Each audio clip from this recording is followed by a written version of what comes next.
You've been convicted by a jury of your peers of the murder of a Ponderosa cowhand named of Walter Finn Harrell, which he come to town to play a friendly game of stud poker and wound up getting himself killed. It is therefore considered and ordered by this court that you, Isham Troxell, shall suffer the punishment of death by hanging in the week commencing Sunday, September 6th, the year of our Lord, 1868, and may God have mercy on your miserable soul. Your Honor, my brother's let that be a lesson to any other scissor bill which they get caught with an ace up their sleeve and try to shoot their way out of it. Your Honor! Court's adjourned. I demand a hearing. Don't worry, Ice. He ain't gonna get away with this.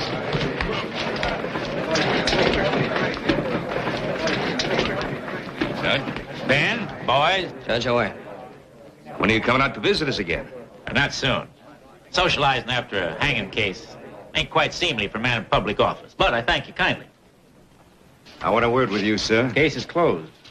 If my brother dies because of that preposterous sentence of yours, you'll die too. Just as sure as my name is Cato Troxell. You're a bigger fool than I thought you was, Troxell. Make a threat like that in front of all these witnesses? I mean it, sir. Then it'll be Troxell and Troxell on Boot Hill, instead of in that new law office across the street. If my brother hangs, I'll kill you. And I won't end up on Boot Hill. I'm going to let that last remark go by for two reasons. First, your blood brother just got sentenced to hang, which it would naturally lather you up a mite. Second, because it's 12 o'clock noon, and it's time for me to go home and eat my dinner.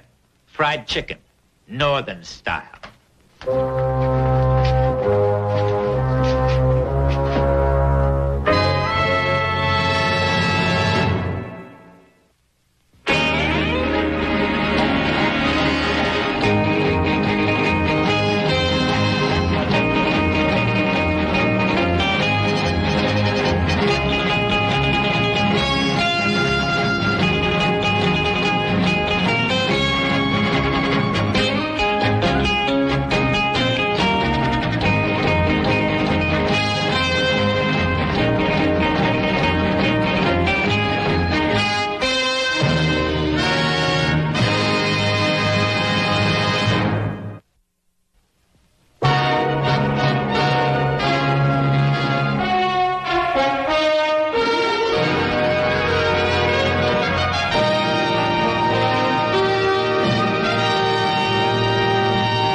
Hey, you know, I think there's something wrong with me. I really do. I really do. Look, here I am. I'm a young man. I got a little money in the bank. I don't want to go someplace, see something different. Like where? Like where? I don't know. Back east. Got all the places I can go. Like St. Louis, Kansas City, Cincinnati. Cincinnati? Why would you want to go to Cincinnati? I don't want to go to Cincinnati. That's what I think is the matter with me. I ought to want to go to Cincinnati, but I like it here. Sometimes, Joe, ain't no way of figuring that mind of yours. I know what you mean. That's bothering me, too. You're looking for something different. Maybe coming right over there.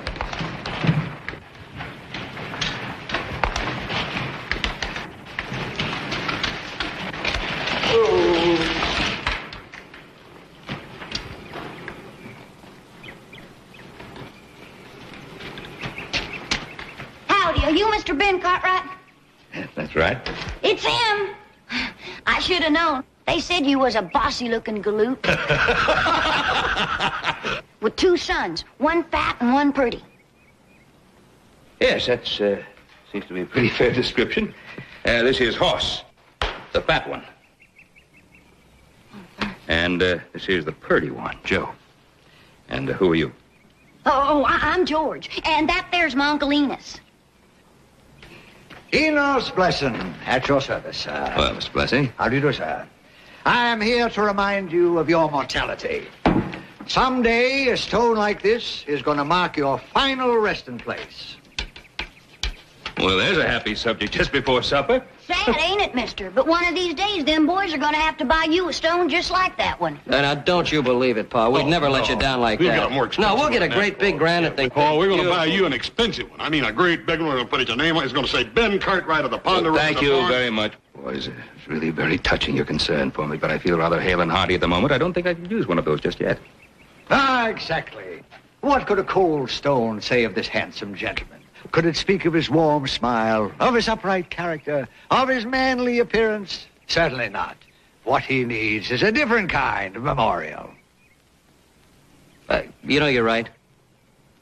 You're absolutely right, and he's got one. His fine sons, we will be his memorial. Hey, yeah, that's right, Paul. Don't you forget it. Yes, indeed, boys, you certainly will be. But what kind of different memorial were you thinking of? Well, I was thinking, sir, of a photograph. Ah. A photograph? Oh, like a tintype, only it's that's a new process, isn't it? Quite right, sir. A veritable likeness, produced by the chemical action of light, on paper sensitized by the mysterious properties of precious metal to reproduce his very image. George? George? The samples. Oh. Is George... George is my niece. Is that where you do your work in that contraption? Yes, sir. That is my travel and portable darkroom. I have just opened a new studio in Virginia City. Have you? Enos Blesson, portraits in silver. The samples, George, if you please. You should do very well there. Thank you, sir. May I show you some of my work? Vice President of the Union Pacific. Ship captain. Sheriff. Very good. Oh, how did this get in here, George? The horse thief. Horse thief. Hey, you know, Paul, they're pretty fancy. You know what we could do? We could frame you and hang you right up over the fireplace. Yeah, well, what you should ought to do is get one taken of each of you, and then you could hang them all up together. Exactly.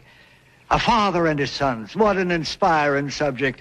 I could do it right here, right in front of the house. As a matter of fact, I can even throw in a group picture of all your ranch hands. Hey, you know the fellows that like that? Yeah. Oh, right now, I mean, it's supper time. No, that would be tomorrow, when the light's a little better. That is, if you could bed me down for the night. I think we'll do it, Paul. I'm all for it. That'd be a bad idea.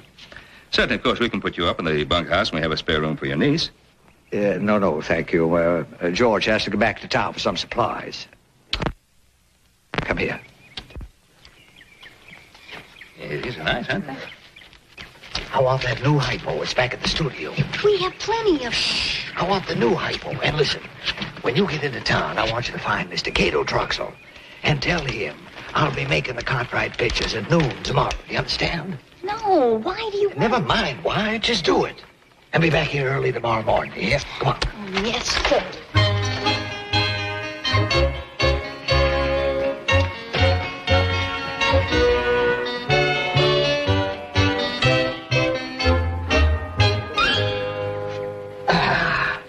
Yeah, now we're all ready. I'm just waiting for Mr. Hoss. Where's Hoss? Can't you hurry up, Hoss? Oh, well, we can't hurry this, Mr. Cartwright. This is going to take all morning. All morning? Yeah, well, this is a complicated chemical process. I have to prepare every one of these plates in the darkroom before I can expose them.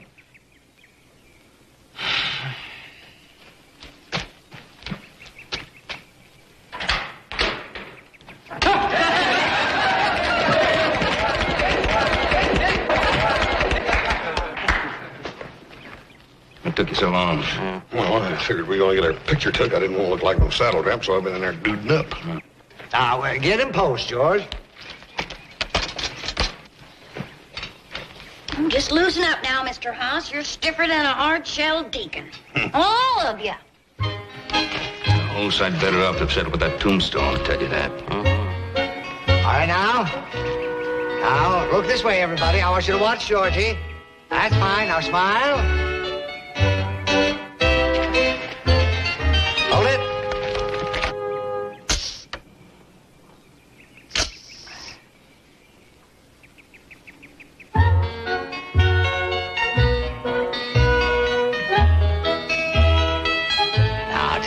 breath.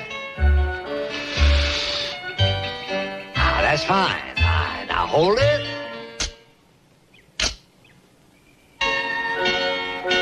And smile. Now, very dignified, Mr. Cartwright. Ah, that's fine. Now hold it. Now, watch the birdie, Mr. Hoss. Beep, beep, beep, beep, beep, beep. That's fine. Hold it. All right, now, smile. That's fine. Now, hold that.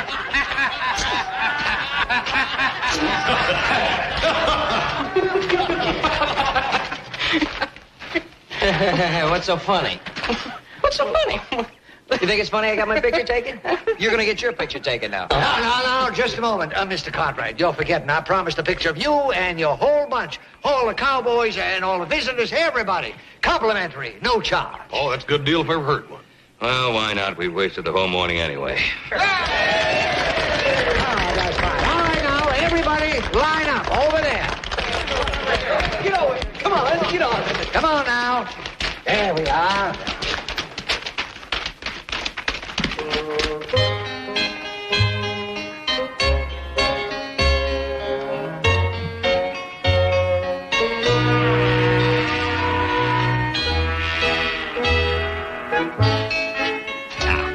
All set now?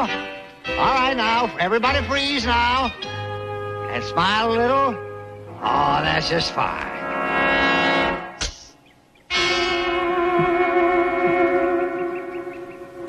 Miss Neely, I'm here. I made you a promise, sir. I'm here to keep it. I'll make you one. You pull that trigger, you'll hang higher than your brother did.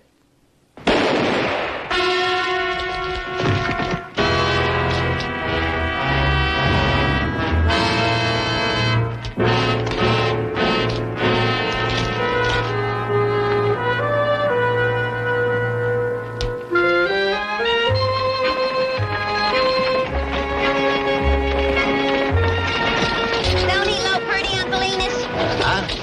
Julie, his gait's so smooth. I wished I could sit somewhere and watch him ride.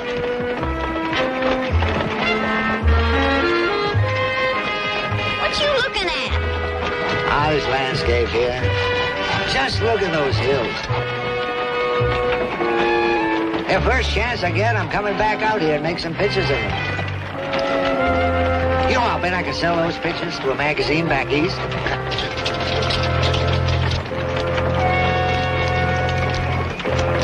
Hey, here comes Mr. Troxel. Oh! Georgie, maybe you better take a little ride somewhere. I want to talk to Mr. Troxel private.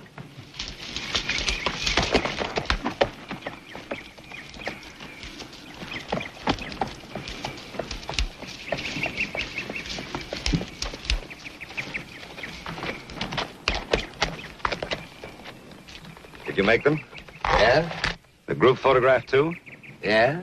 Do you have the plate prepared? Certainly. All right, get out your camera.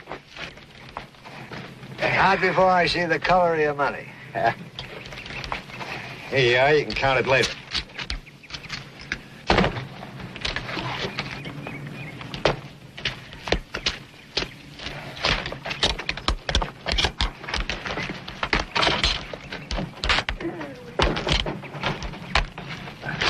Well, I guess I'll be arrested as soon as I ride into town. There'll be a coroner's hearing in the morning. That's enough. I don't want to hear about it. I don't know how I get in this in the first place. Well, you got into it on account of Georgie, Enos. That was a very unselfish thing for you to do. But all I care about is, will it be ready in the morning? It'll be ready. It better be. It'll be ready. Now, you just get in front of the camera. All right.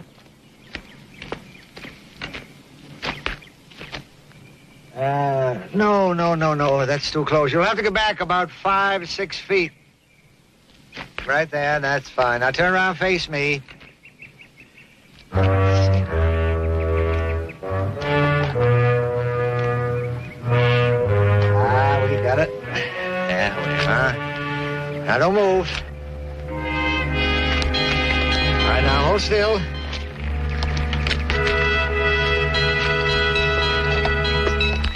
Ready?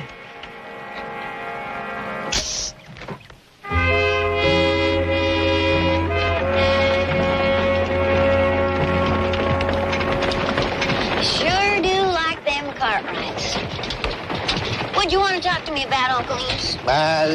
You just give me a little time. I'll get around to it. Sure do like that little Joe. He's as handsome as a new steamboat. Didn't you think so? He sure is handsome. I saw you gawking at him. He didn't see me gawking at him, did he? That's not the point. The point is, was he gawking at you? Oh, no. Of course not. He thought you was a boy. Just look at yourself. When did you wash your face last? I forget. Exactly. Well, you're all through being a tomboy. You're going to a female academy back east to learn how to be a lady. Oh, that old subject again. How can I go to a female academy? Them places cost big money. I got big money. Here. Well, go on, open it. $20 gold pieces. 50 of them. $1,000. Where'd you get all this? Well, you might say it's my life savings. Oh, Uncle Enos, I don't want to go to no female academy. I want to stay here with you. Well, you can't stay here with me. You're going back east to school, to Illinois or Missouri. I don't want to be a lady. That's final. I'll join a medicine show. I'll become a saloon girl. I'll marry a gambler. You can marry a Paiute if you want to, but not until you're a lady. I'm going to help you pose your pictures and work with you in the dark room and poach your eggs the way you like them. I'll poach my own eggs.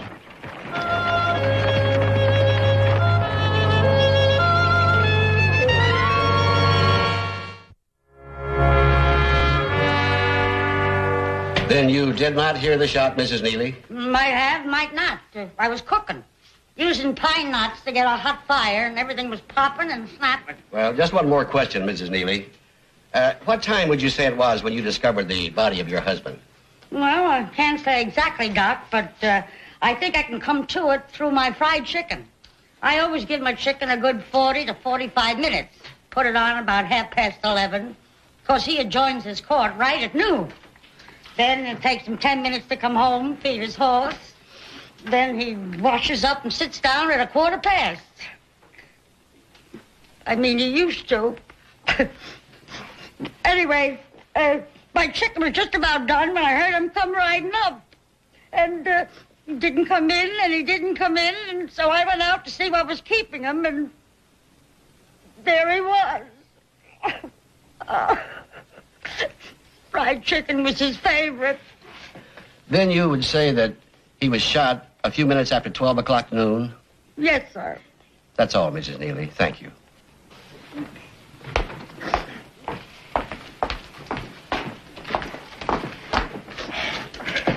Ben Cartwright, will you take the stand, please?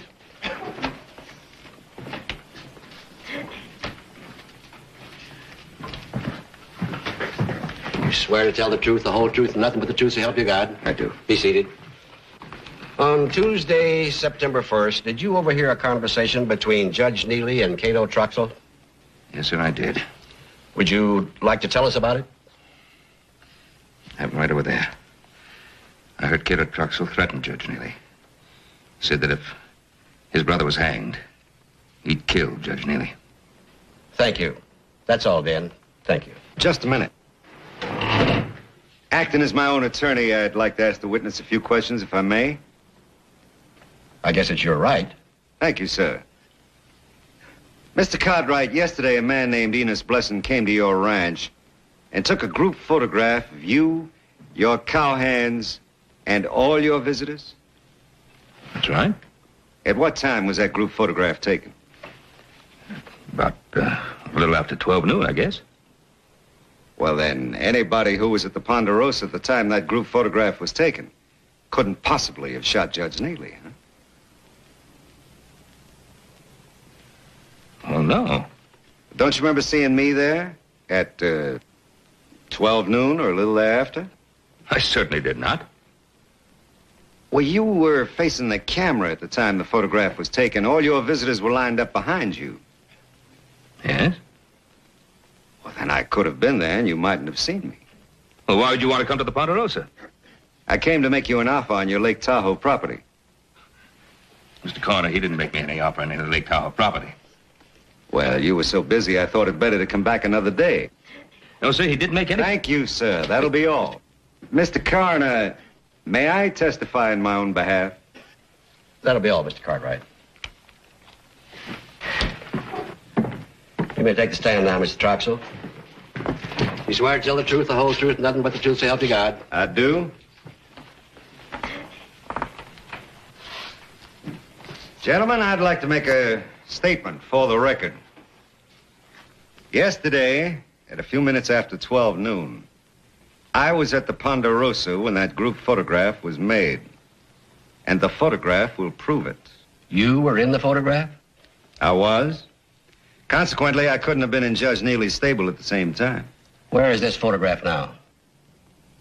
Well, I don't rightly know. I suppose Mr. Blesson has it.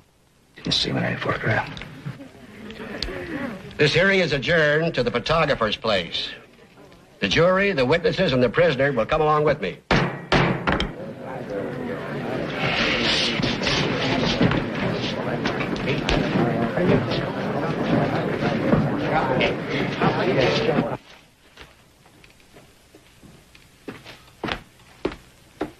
Weren't you going to get your pony shod today?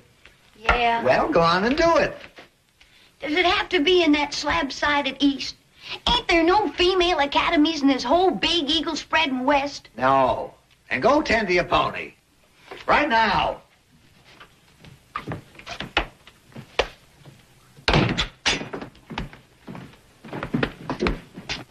Yeah, yes, sir? I'm Dr. Martin, county coroner. We're holding a hearing in the death of Judge Neely. Oh, yes, sir. I heard about that. Would it be all right if I bring my jury in, please? Oh, of course. Thank you. You may come in, gentlemen.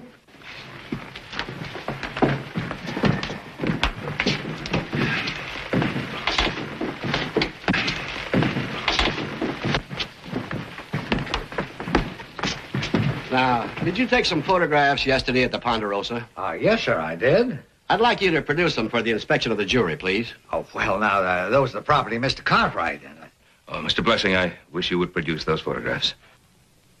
Yes, sir.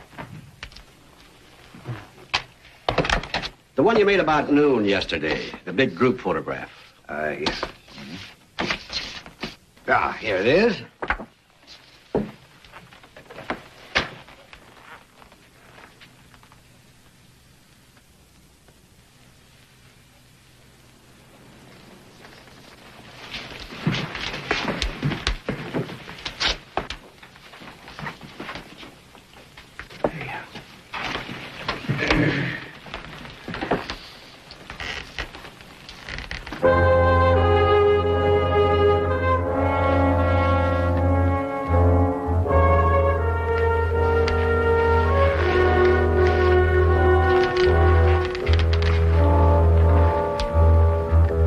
Well, sir? Oh, you're in it, all right. Gentlemen of the jury, looks like our verdict is clear. Death at the hands of an unknown party.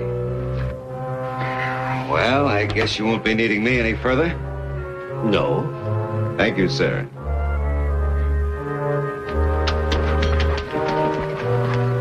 Thank you, Mr. Cartwright, for furnishing me with an alibi. Good day, gentlemen.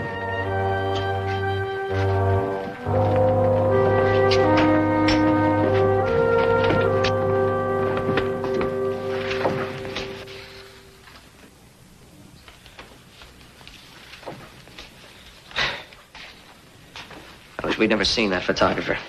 Gave Troxel a perfect alibi. Well, if Troxel's innocent, Joe, I'm glad we did see the photographer. I'd hate to see an innocent man hanged. Well, I say he's guilty. Well, Joe, there he is, right there in the picture.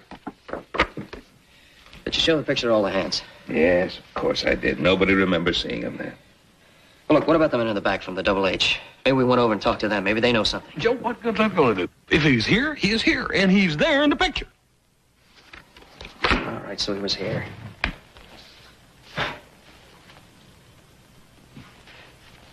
Wait a minute, suppose Judge Neely's wife made a mistake about the time he came home. Look, she testified she was in the kitchen, there was a lot of noise, she couldn't hear anything. Suppose he got home at 11:30 instead of 12:15. He'd had plenty of time to ride back out of here. Joseph, everybody knows that Judge Neely was a man of habit. He was punctual. At 12 o'clock sharp, he shut his court. At 12:15, he was home having lunch. At 1:30, he opened up court again. People set the clock by him. There's got to be something.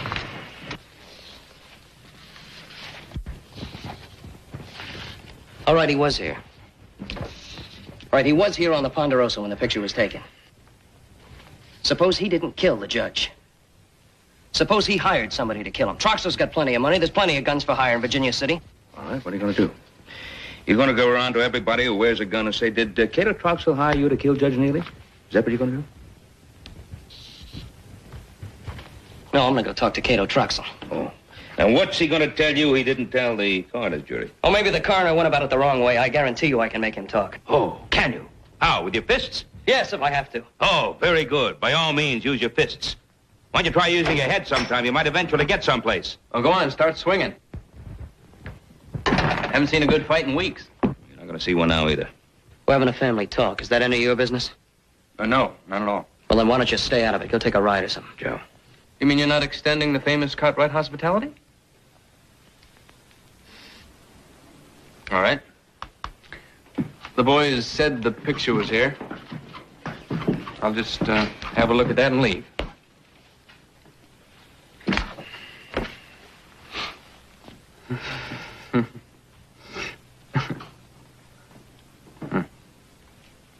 Well, go on with your family discussion.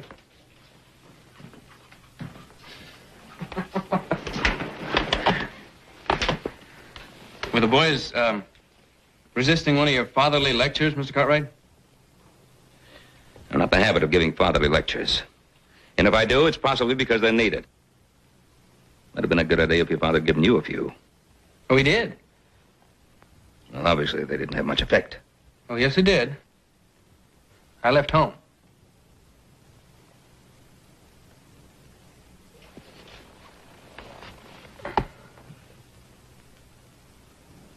I can understand how Troxell got into the picture, but I can't understand how he got this shadow on the side of his face. What are you talking about? Well, you got a funny kind of sun at the Ponderosa because it casts shadows in two different directions at once. Well, that's kind of impossible, isn't it? I don't want to give any fatherly lectures. But that's a shadow, isn't it? Yes, I do. And do you see shadows in anybody else's face?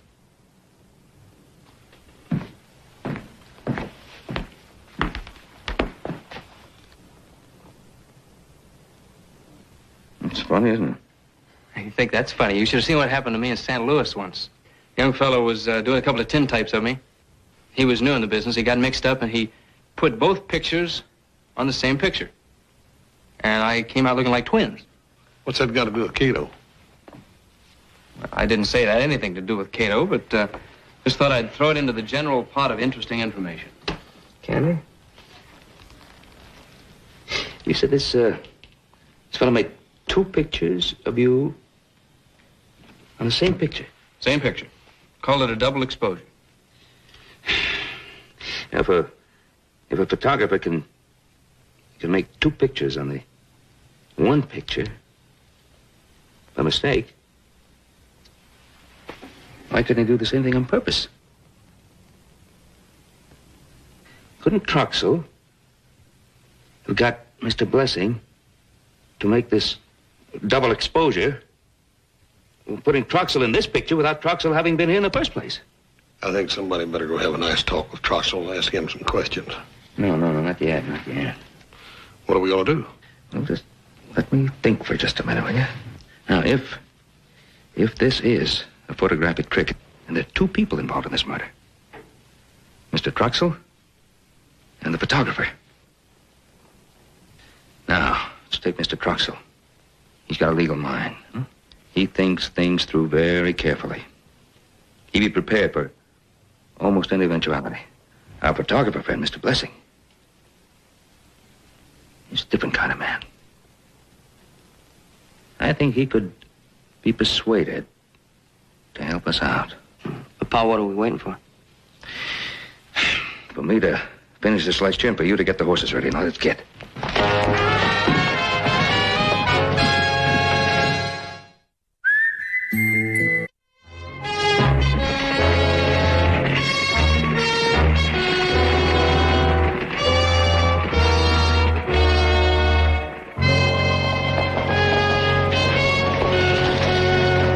Me and Candy will wait for you at the saloon, Paul.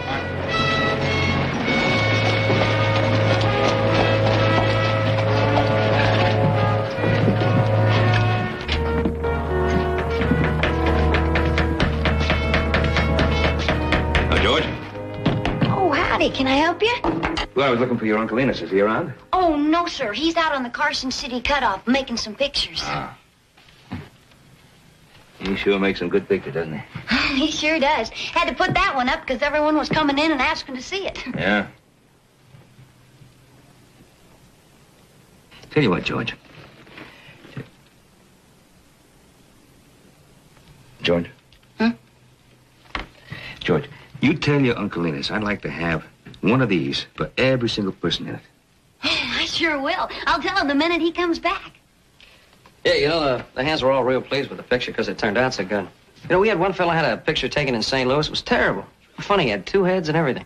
That's a double exposure. Must have been a beginner. Uncle Enos doesn't make mistakes like that. We'd better be getting along. Tell your Uncle Enos we were to see him. We'll see him again. Sure will. Bye. See you, George.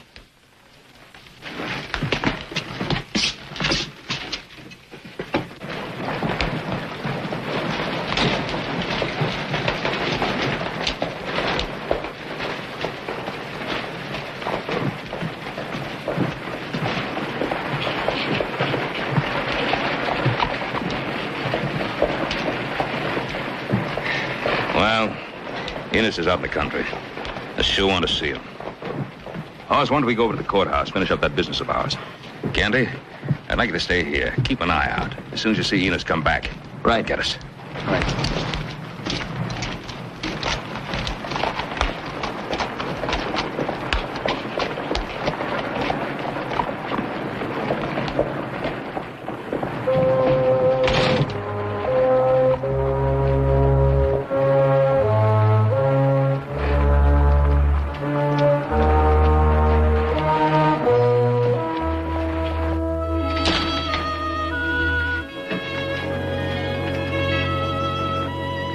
Hello. Howdy. I thought I saw Ben Cartwright come in here. I want to talk to him. Come and gone, Mr. Troxel. Oh, well, whatever he wanted, it didn't take him long, huh? Oh, no. He came and bought a whole bunch of them group pictures. Oh? Yeah. Oh, they think a lot of Uncle Enos's work. Probably because one of their hands had a picture taken by a beginner, and they got a double exposure.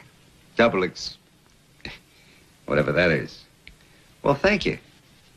Sure.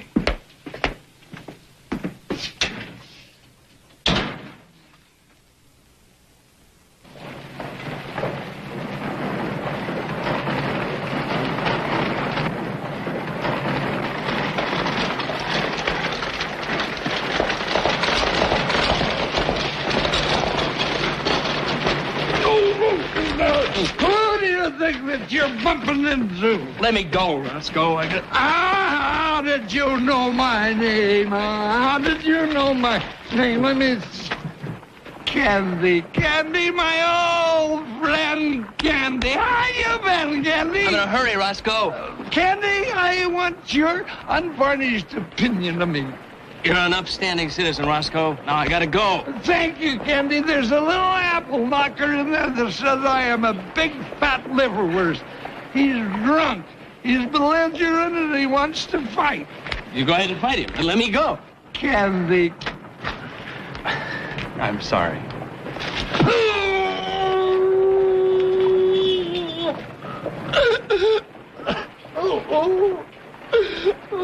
Why is everybody so unfriendly?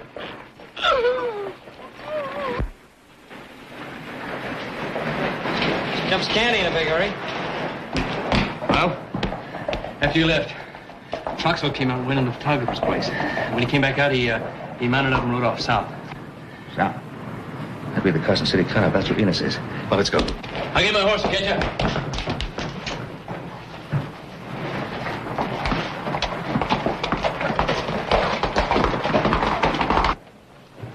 Candy, old buddy, where have you been? I've been waiting for you. Let's go. I'll tell you what I'll do. If you whip this little old stinker for me, we'll go get a bottle of booze and a couple of girls, and we'll have a time.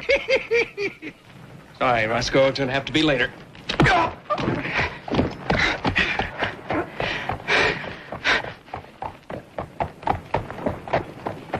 You know, for an upstanding citizen, I'm down more than I'm up lately.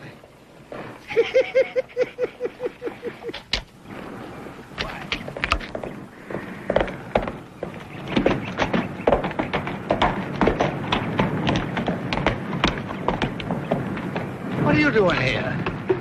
I came to warn you about the Cartwrights. They're after you about Judge Neely. How do you know? What happened? Well, they went to your studio looking for you. You mean they were looking for you, don't you? You're the one who pulled the trigger, not me. Now, you know there are only two people who know that.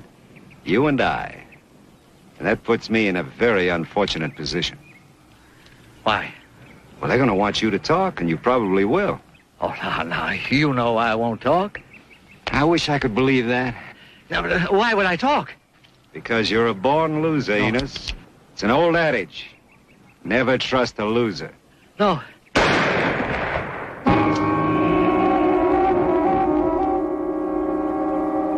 Now you're a dead loser.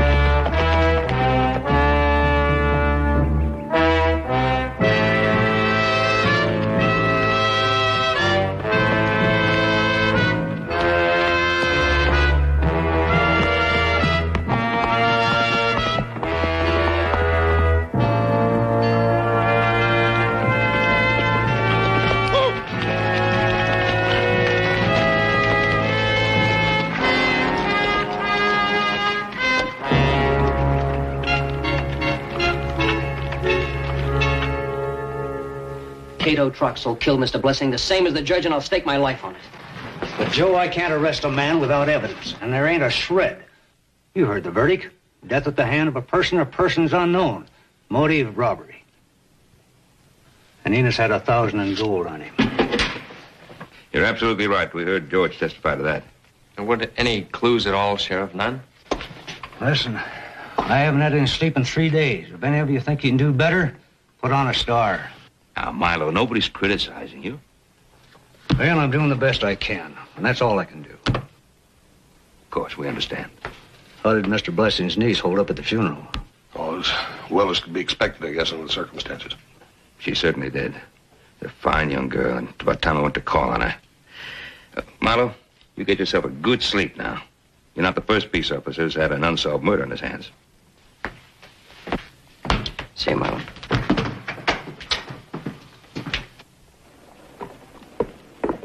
Oh, you want us to go with you? No, I'll go by myself. See you back at the ranch. Right.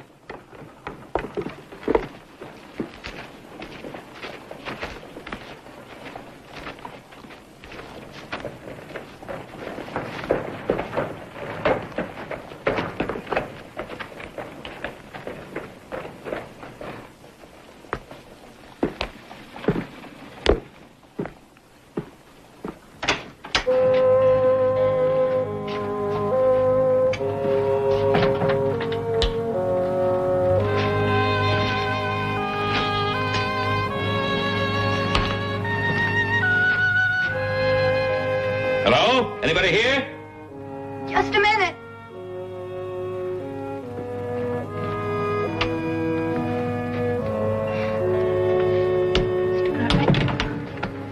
Hello, George.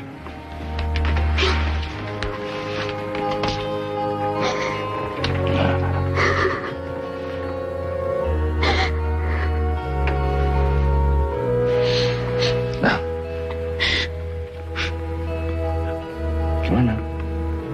to be a brave young woman. Try.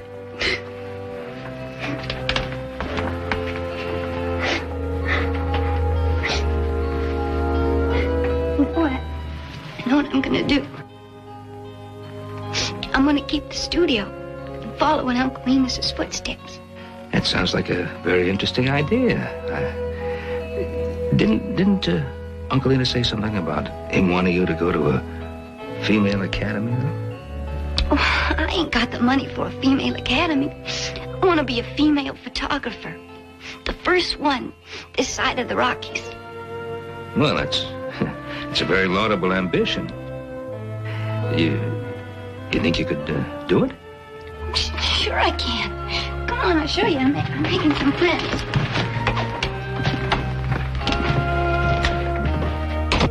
Here, give me your hand. It's awful dark in here. I've been working with Uncle Enos for about a year. I can pose the pictures. You've seen me do that. And I can work the camera. I've done it lots of times. And I've been helping him in the dark room, and, well, I think I can do it. What's that you're working on? These are the pictures Uncle Enos took that last day. He thought maybe he could sell them to a magazine. So I thought if they turn out, well, maybe I can sell them. Sure, why not? Good idea. Maybe I can help you. Oh, would you? Could you write a letter for me? I can't write very well. Of course, I'd be glad to. Thanks. Mr. Cartwright, does the sheriff have any idea who done it? No. Not a one. That's awful. That's just awful. And a man can do something like that and get away with it. Oh, look. They're coming out. Look! Look!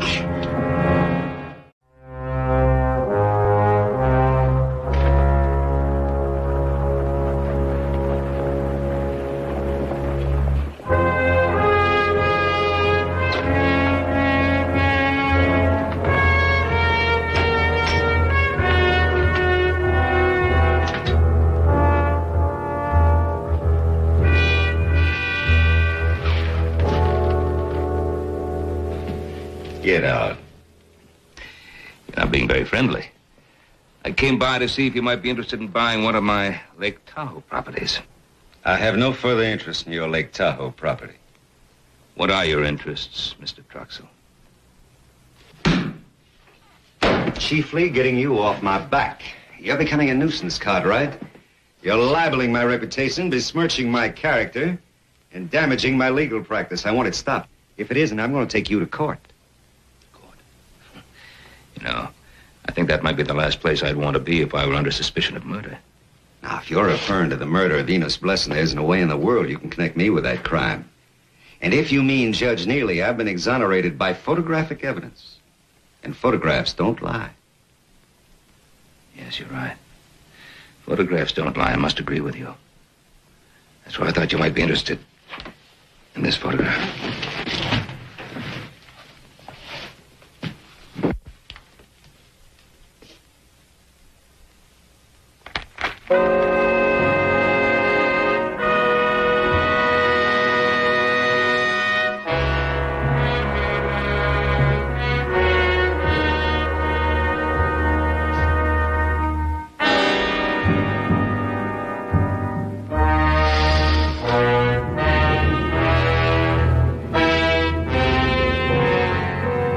Isn't it? One photograph exonerates me of murder. The other one convicts me. Old Marcus would have scorned me. Marcus? Marcus Porcius Cato, the noble Roman I was named for. Cato the censor, the enemy of crime and corruption. Cato, the very model of every Roman virtue.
Just like the judge predicted. Truxell and Truxell. On Boot Hill.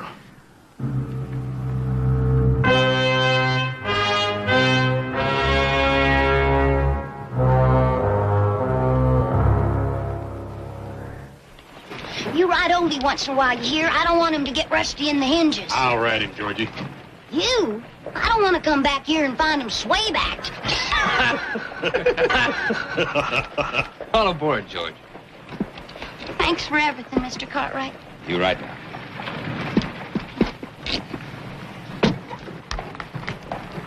Hey, don't forget. Promise to come see us on your vacation. Well, I hope you all recognize me. I'll be as ladylike as a hog on ice.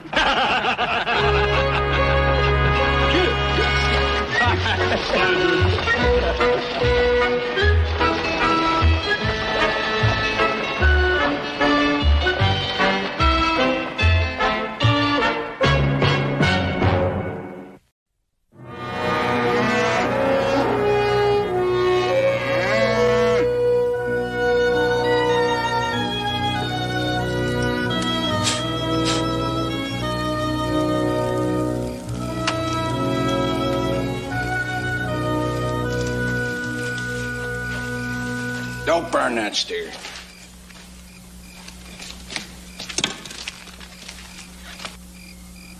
Marcus Alley.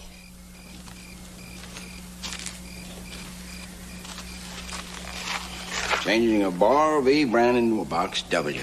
No, I found that here. Look, you can ask Arch Hollenbeck.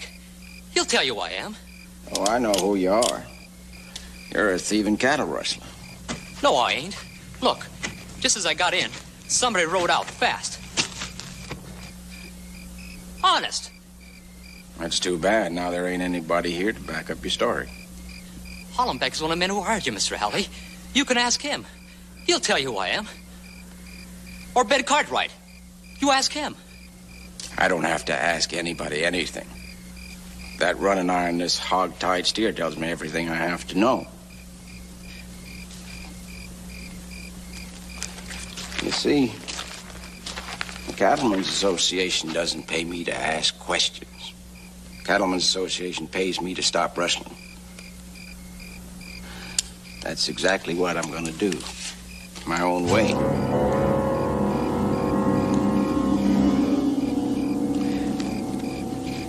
Now you can go for your gun. I don't want to go for my gun. You don't understand, mister. You don't have a choice.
Steer, a running iron, and a fire. Well, a combination like that's got to add up to rustling. Oh, wait a minute. Wells was one of my hands. He had every right to be here. With a running iron? Well, I admit that looks bad, but maybe there's some explanation. Oh, he had an explanation. He said he came across the fire, the running iron, and the steer by accident. I didn't want to kill him. He went for his gun. Mr. Hollenbeck, I know how you feel. You said you surprised him. Why didn't you just hold your gun on him and take his away from him? You should have brought him in, Allie. He would have talked to me, Allie. Gentlemen, I didn't have no choice. Unless you figure that I should have let him get off the first shot.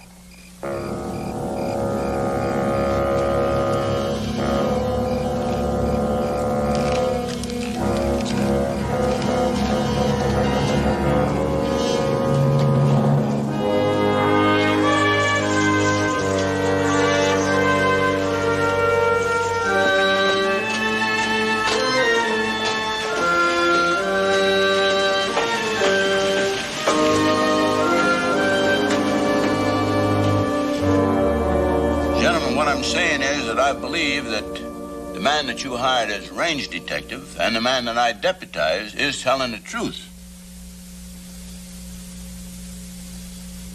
Now, if the Wells story is correct, there'd be another set of tracks coming into the fire and going out. And there wasn't any. Just shows you how wrong you can be. I'd have sworn Wells was an honest man. That seems to wrap it up, Roy. But much obliged. All right, Ben. See you later, boy. Well, Roy, Allie is waiting outside. Would you ask him to step in, please? I sure will. Thank you. Why do we have to see Allie again, Ben? He's not on trial, and we're no jury. Well, there's been some question about the way he's been doing his job, and since we're his employers, I think we should tell him our investigation proves that his report is completely accurate. Well, I'm going on record as being dead set against everything that he's done in this case.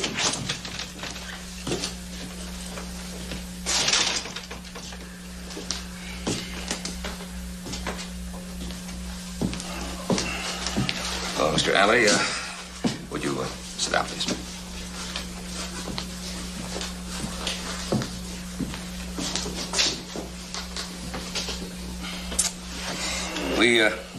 We wanted you to know, Mr. Alley, that the sheriff has corroborated the report that you made to us.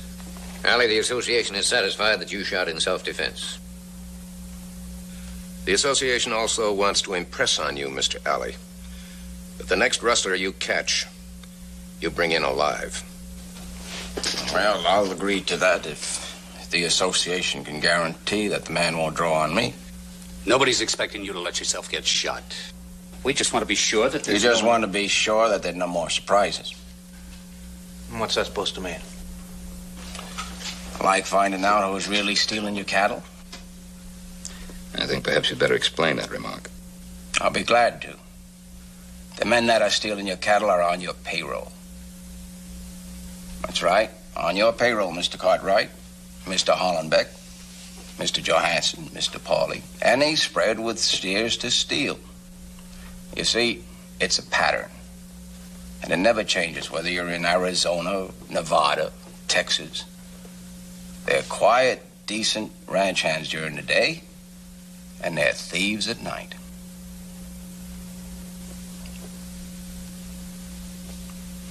Well, just think about it now. Who else knows the country, the herds, the back trails, even in the dark, but the very men that work them day in, day out? I tell you, there's nothing worse and more dirty than a man that'll steal from his employer. And I'm not going to lose a minute's sleep over some fool that gets killed trying to draw on me.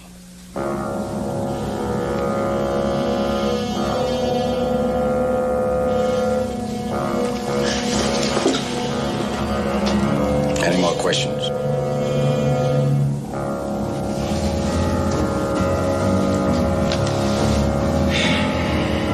No more questions. Fine. Then I'll be getting on with the job you gentlemen are paying for. Good day.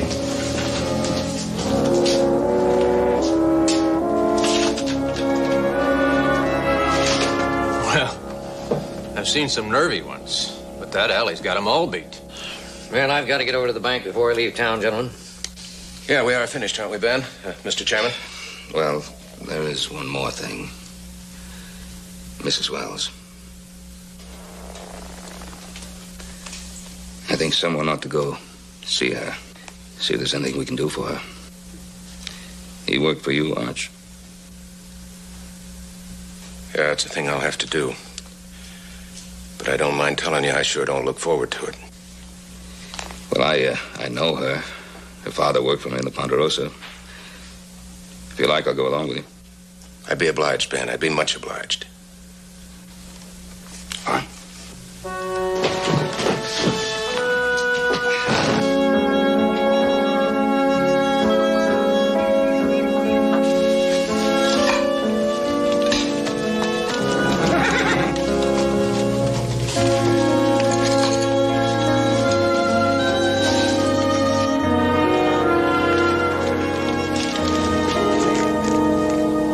Wrong after all.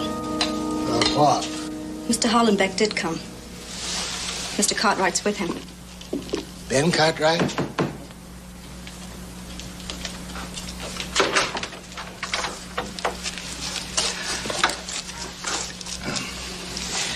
Miss Wells, Lamar? Glad to see you. We came to express our,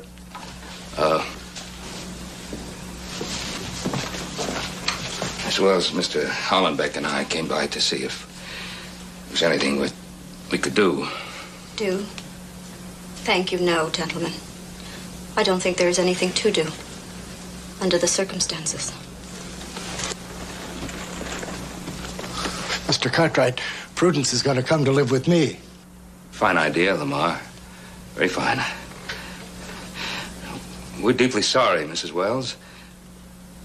You weren't sorry when you hired the range detective. Why be sorry now? Prudence, hush. I won't, Papa.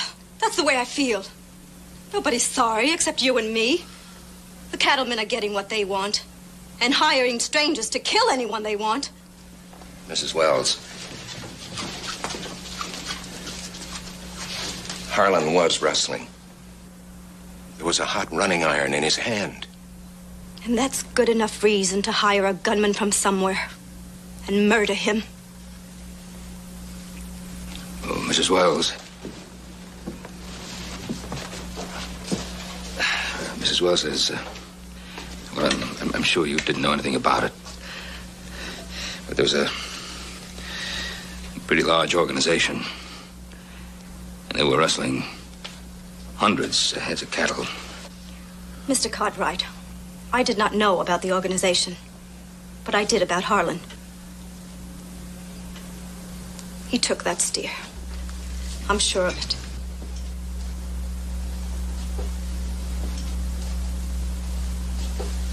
And last October, when things were so bad for everyone, he took one then too and sold it.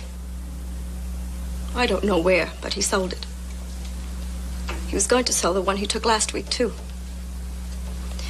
How much a steer now, Mr. Cartwright? $14? $16, Mr. Hollenbeck?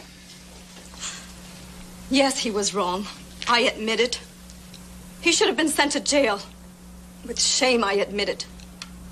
But did you have to hire someone to shoot him from 10 feet away? How do you pay your Marcus Alley, Mr. Cartwright? By the dollar value of the beef? 2 steers, $30? How do you pay your Mr. Alley? In silver?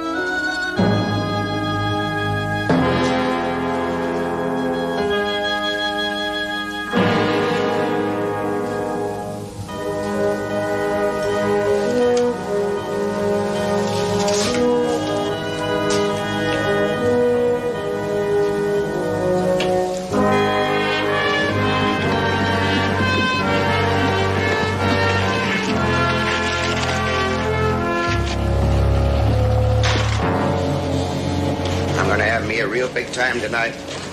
I'm gonna get all sheared and shaved and a new pair of pants and a clean shirt. And I'm gonna buy me a great big white Stetson like Hoss wears. Well, sounds like you've been saving up. You know, I never had it this fine before. I mean, hunting varmints for you guys and the cattlemen give me a bounty on every cougar pelt I bring in. Then they still leave you the first to sell. Joe, fill that rich ought to have to buy the drinks. Boss, I think you're absolutely right. I'll tell you what I'll do. As soon as I deposit these over at Mr. Simpson's, I'll come back and do that. Good enough. Well.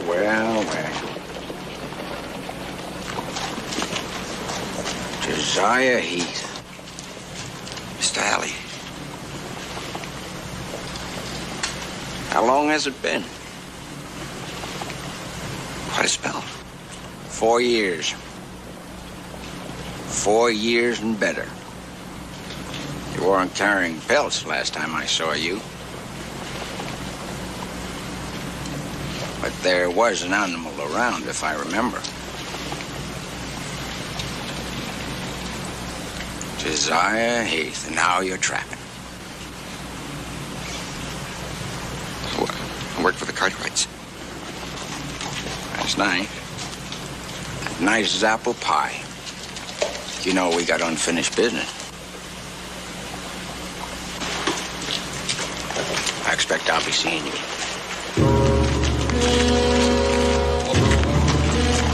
Come to think of it, I'm sure I'm going to be seeing you one last time.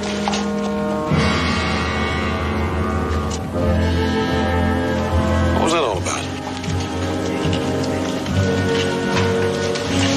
You heard him. I'm a dead man.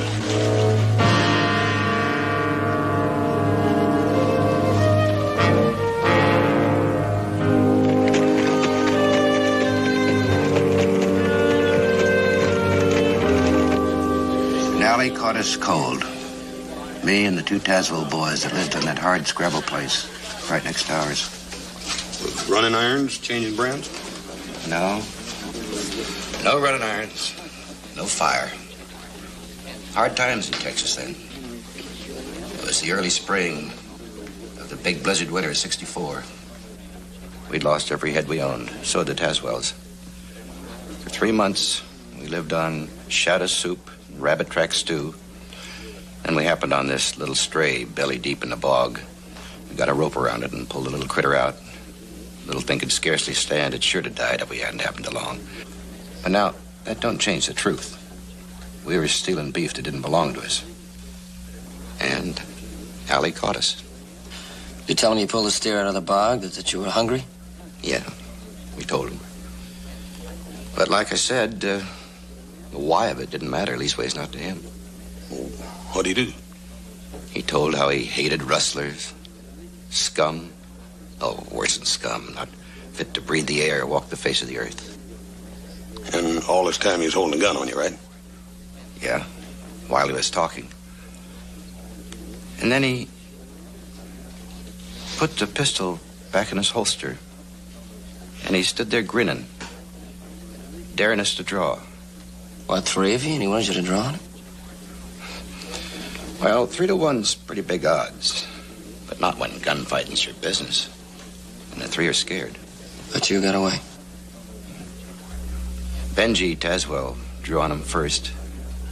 And then Hack. And Allie gunned him down. But he took a bullet in the leg and I got away. Well, that was in Texas and a long time ago. Yeah, 4 years. 3.5 I've been working for you all. I ain't ever been in any trouble since. That don't make too much difference to Mr. Alley. One thing he hates worse than a rustler is the one that got away. Here comes Alley now with Hollenbeck and Allison.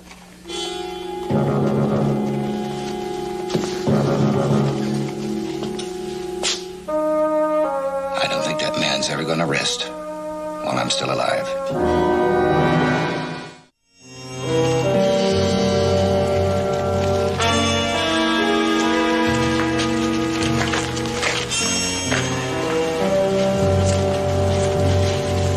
Crooked shoe, a worn thin, half-moon chunk out of it.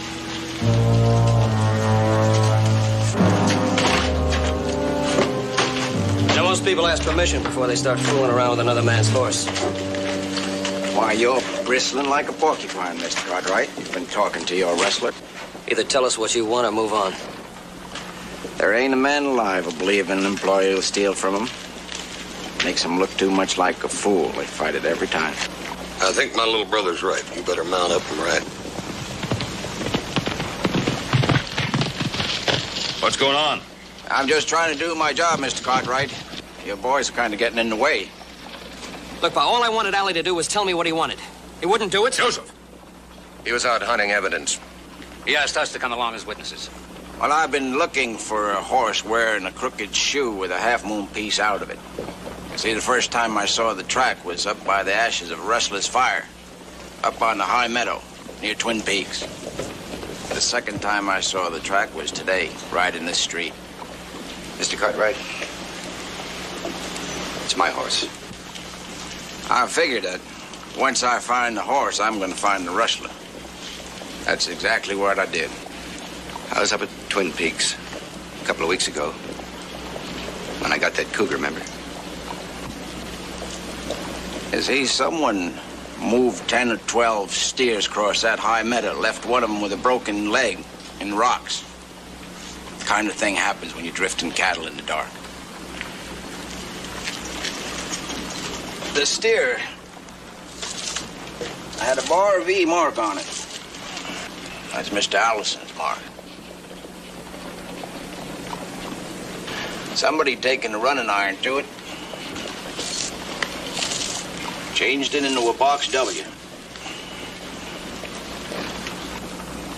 Not me. Box W is Texas brand. It's easy to sell in Arizona. Heath hunts varmint for us. He got that cougar at Twin Peaks. I'm sure he said he did, but you see, hunting... That, crooked shoe. That the only evidence you've got? That's right, Mr. Cartwright. But I'm going to find some more. You've got a rustler on your payroll. He got away with it in Texas, but he ain't going to get away with it here.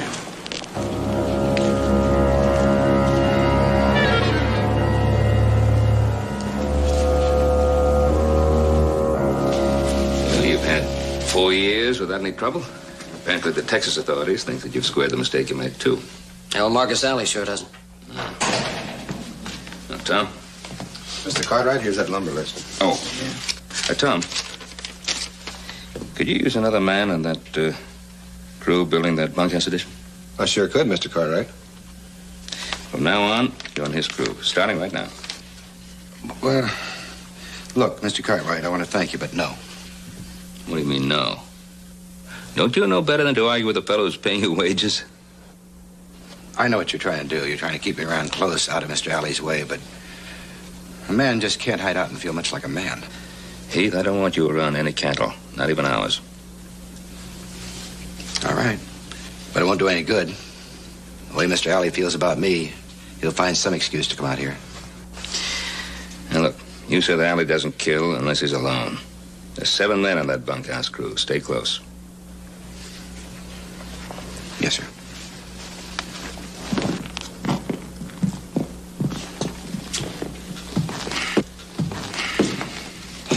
Marcus Alley's a killer. I say get rid of him.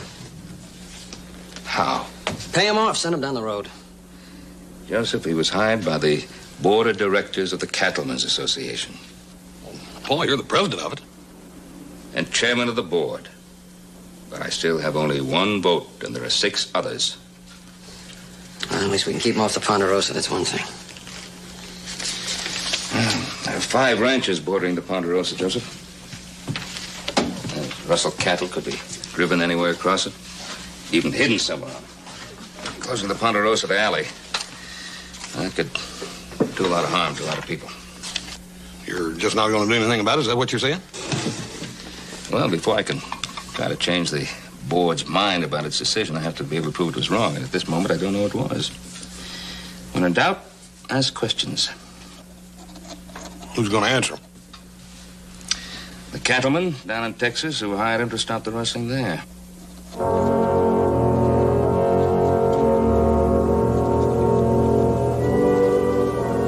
Urgently request you telegraph collect immediately your opinion, Marcus Alley, and the work he did in your area. Method used and results obtained. Ben Cartwright, Ponderosa Ranch, Virginia City. 60 cents for each 10 words. That'll be $1.80. And it's going to be a little more. Paul wants the same telegram sent to every name on that list. It's going to cost you. There must be 20 names here. 24. All them different towns. It'd take me a while to figure it out. We'll wait.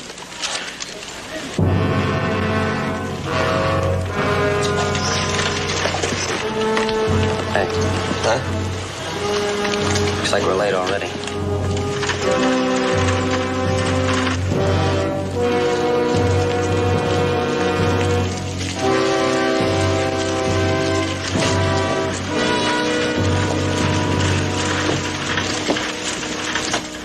Now he got himself another rustler. Caught him in a water hole. Man tried to draw. And Mr. Alley was alone and shot him in self-defense. Well, Alley was sure right about how blind we was as to what was going on. If we'd thought about it for even a minute, we'd have known that this one was one of the gang. And who was it? Lamar Forbes, that's who. Prudence Wells' pa.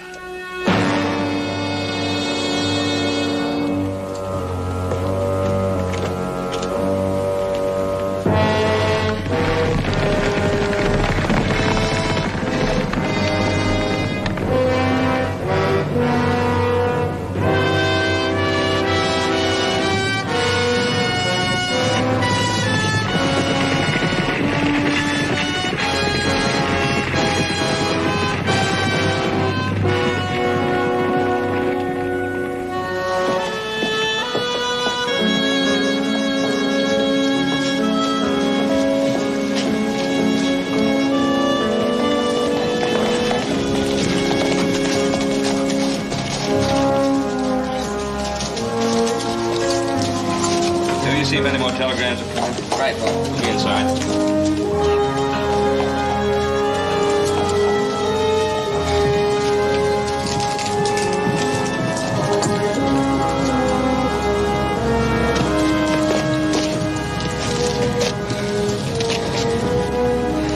Go inside.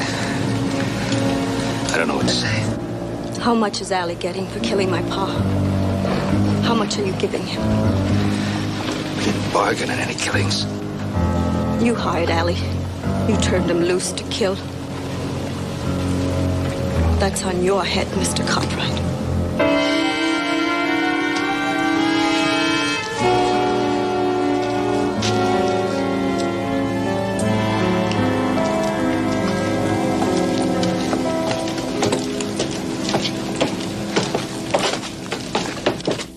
I object to Ben Cartwright bringing Hoss to a closed meeting. We don't have closed meetings. Read the Constitution.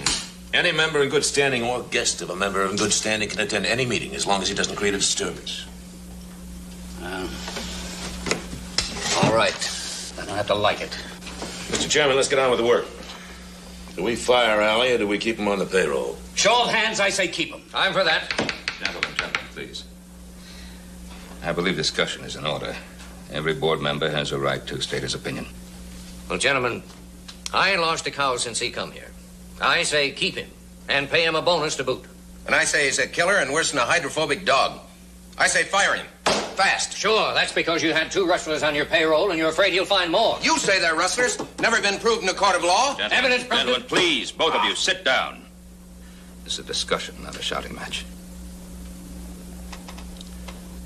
4 of us had a meeting of our own before this one started. We're for Alley. And talk ain't gonna change our minds. Now, you other 3 got anything to say? Say it and let's get this voting over with. I had my say. I vote to fire him. Well, I have some telegrams here, which I'd like to... We heard about them. Good way to stack the deck. 20 replies to my inquiries. 15 of them say that Mr. Alley did a good job. He stopped the rustling. 10 of them didn't like the way he did it. In 4 years, Mr. Alley brought 28 men to trial. He also shot and killed 10 men.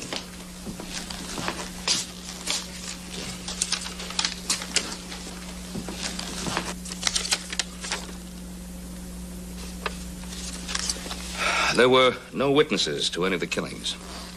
In every instance, Mr. Alley was alone. He said the other man drew first. Gentlemen, the same thing is happening here. Mr. Alley was alone when Harlan Wells was killed. Mr. Alley was alone when Lamar Forbes was killed. They drew first. Since it's my hide you're trying to nail to the barn door, I think I better say something. Every man that I brought to trial was found guilty, except one, and his uncle was one of the best lawyers in Texas. That's 27 out of 28 men. I guess that proves that I know my job. And as for there being no witnesses to the killings, I'm afraid that Mr. Cartwright is just plain wrong. He's got one working on his ranch. What is it that Heath said about when I caught him and the Tazewells? Were they guilty? Were they innocent? Gentlemen, I was quoting the messages I got by telegraph. And this one that Joe brought in is a further confirmation. Guilty or innocent? Heath told Hoss and Joe what happened. I got it secondhand. Well, they roped us a little steer out of a bog. They were hungry, and was it their steer or was it someone else's steer? Well, it was somebody else's, but they stole it. They were rustlers. We're talking about one mangy steer and 3 hungry men. One steer, 100 steers. They were rustlers. I was the only man against 3 of them. Who drew first? the Taz was dead, but you sort of squeezed him into it. They drew first. I shot in self-defense. You shot to kill. 10 times in Texas, twice here. 12 men. 12 criminals, and they were trying to kill me. A man breaks the law, he's got to expect to pay for it. With his life? The law says 1 to 14 years for stealing cattle. 1 to 14 years. Now, that sounds pretty good. But if Wells or Forbes or any of the others had let me bring him in, why, people would be crying salty tears over him before the sheriff could lock the cell. And the men that they stole from would be saying that they shouldn't get hit too hard for making one mistake. They only get a year in prison, and other rustlers come drifting in because, you see, a year isn't that much to risk. Those that are sent to prison, they'll come out and they do it all over again. It happens every time. But I'll say this, that the 12 men that drew against me, they stole their last cow. And all 12 were guilty, right? How can you be sure? I know, Mr. Cartwright. I always know. Show of hands, Ben. Let's take a vote. 4 votes to keep him. Count them, Ben. And 3 against. All right, so be it. You're still employed, Mr. Alley. But I must ask you to make every effort to bring in alive any wrestler you may find. Bring him in alive to stand trial. Unless he tries to kill me first. Alley, you have the confidence. You're the best.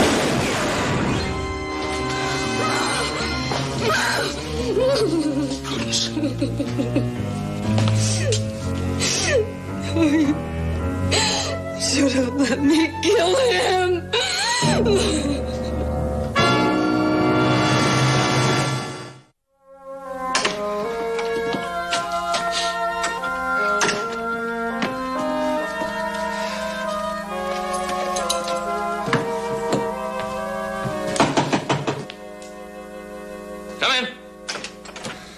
Mr. Cartwright, he's gone. Well, take it easy now. Take it easy. Gone where? When? He left for White Creek Breaks about an hour ago. Yeah. He went down the west slope to Devil's Parlor. I tried to stop him, but he pulled a gun. What's shooting at him? Well, he's been trying to stay clear out of not wanting any trouble. But he figures the only way to save his life is to find those rustlers before Allie comes here for him. Well, he's one of our best trackers. If anybody can find anything up in that wild country, he can. He said he saw smoke over that way last week. You better round up House and Joe and get my horse saddle. Yes, sir.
Time coming. Well worth waiting for. Got away from me in Texas. Finding you up here is the best thing that could have happened. You led me right into the middle of it, like I knew you would. Mr. Alley, I've never been in this camp before. I got here 2, maybe 3 minutes before you did. You're all alike. Just can't stop stealing. Mr. Alley, I heard somebody ride off just before I rode in. You know, if I had $1 for every time I heard that lie, I could buy the Ponderosa. It's true, sir. It's a lie. Scum. Dirty the air you breathe, the ground you walk on.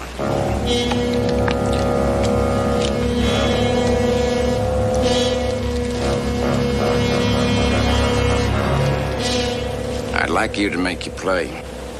No, sir, Mr. Alley. No, sir, I ain't gonna draw. You're gonna have to take me in. 4 years I've waited for this minute. I would like you to make your play. You're gonna kill me anyhow, aren't you, Mr. Alley? Even if I don't draw. I'm not guilty. You're gonna kill me, aren't you? You're guilty, Heath. I ain't gonna draw.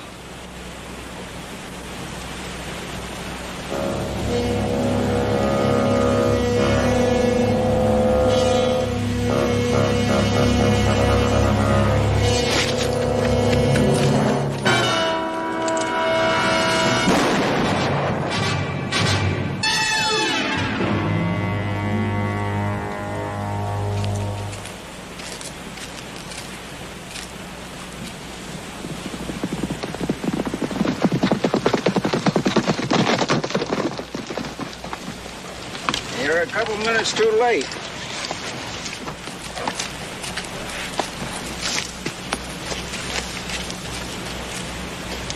He didn't even try for his gun. You just shot him in the back. You murdered him. I caught a rustler. Tried to get away, I had to shoot him. Running irons in the fire, stolen beef. He found the camp and you followed him here. I killed a rustler. He said he heard someone ride away when he came in, but it's the oldest lie there is. I think it's the truth. And I think you're gonna hang. Maybe you'd like to try me first. Go on, reach for it.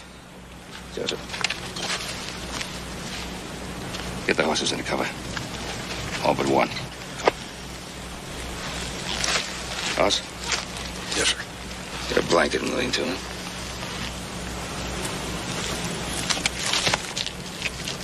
Heath is your boss rustler. He learned his trade in Texas, went into business up here.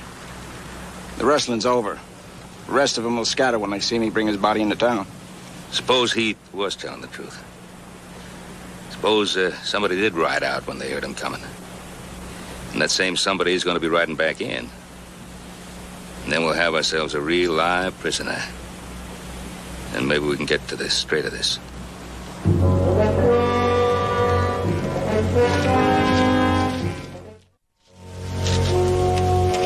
Now, Joe, you just do everything the way we figured it out.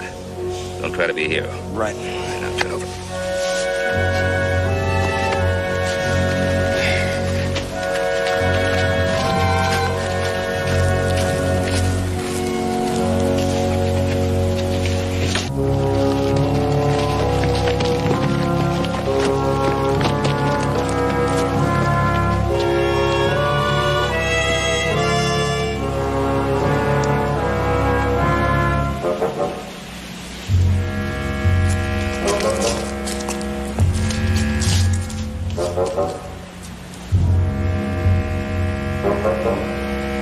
Keep a sharp lookout.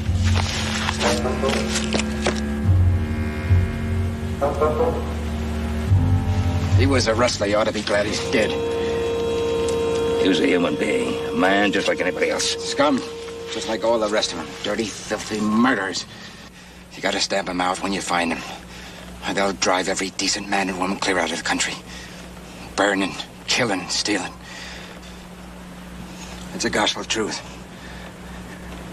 I know. I've seen it happen. They shot my pa, dragged my mom and my sis out of the house, burned the house to the ground. How old were you when this happened? I was 13, going on 14. If I had a gun, I'd have shot every one of them. But you see, that's the point. I didn't have a gun. They gotta be killed, Mr. Cartwright. You think about it like I've thought about it. You see I'm right.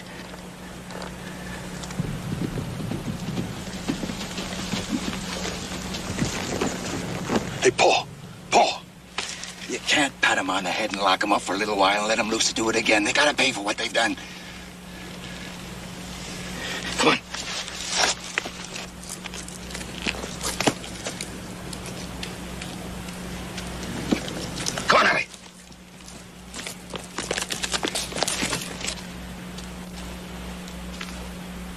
You drunken bum. You were supposed to have moved those steers 2 hours ago. You haven't even changed the brands yet. I pay you all this money, and what do? You drink yourself stupid. Don't move. Don't reach for it.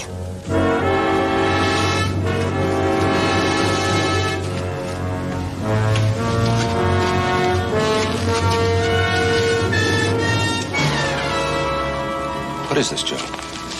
You got no cause to hold a gun on me, Joe. Looks like we got the big one, Pa. You must be joking. He thought I was his foreman, Porter. Started chewing me out for not changing the brands on the cattle.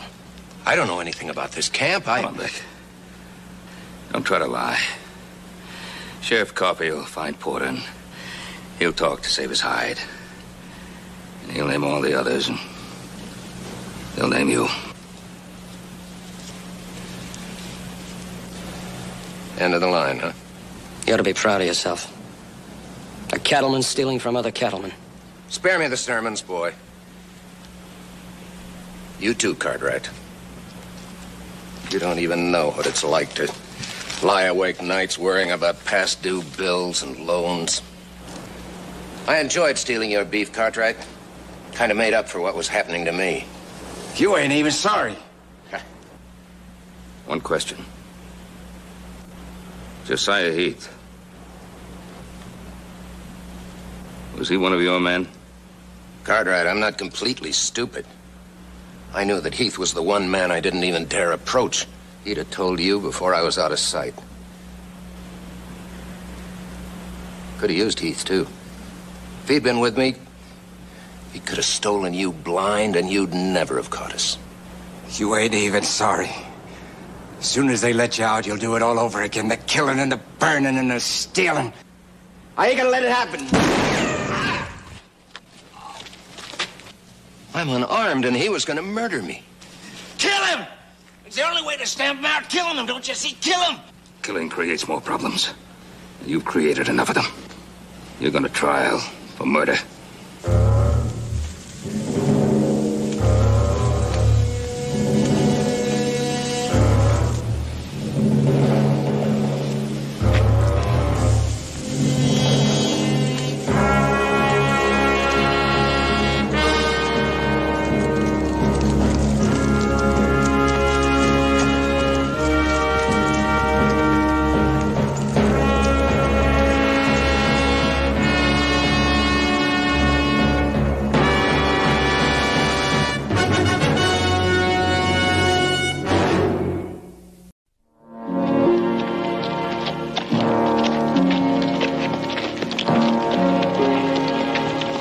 There's that Paiute source. They're going to be letting him out of jail any time now. Some of you and the rest of that bunch can keep that deputy busy. I'll put this little surprise under that Indian saddle blanket. Deputy. Yeah? Boys. When's that Paiute coming out? Well, what's it to you? We got a little business with him. Look, now, we don't want any trouble. Get on out of here, will you? You two, get out of here. Come on. You just bring that Paiute out. And you, get away from that horse. Come on. That Paiute don't need no horse. We'll ride him out in a rail. Yeah, with some tar and feathers to keep him warm. That's right, ain't it, boys? Simmer down. We're not leaving till he comes out. Always a good day when you pay your taxes, Ben. Get Story County out of the red. What's all that noise about out there, anyhow? Well, nothing we can't handle. A friend of yours getting out of jail here in a little bit. A bunch of the town loafers getting together to greet him. Friend of ours? Who is it? Long Bear. Oh. What did he do this time? Well, he stole 2 corsets. That's right. He stole 2 corsets, swapped them for whiskey, and went on a window busting spree. I know the old guy had that much energy. All right, Long Bear. 2 corsets. Time's up. You can get out of here now.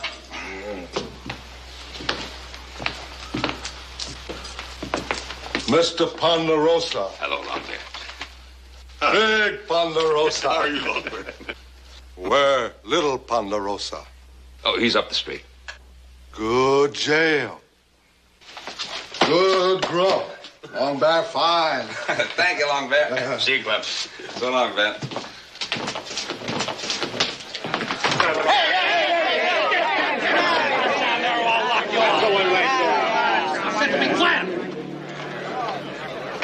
Long Bear. You better get mounted. Yeah, you better mount up and get out of this town and don't ever come back here. Get away from me, you dirty Paiute. That's enough handshaking, Long Bear. Come on. You all right,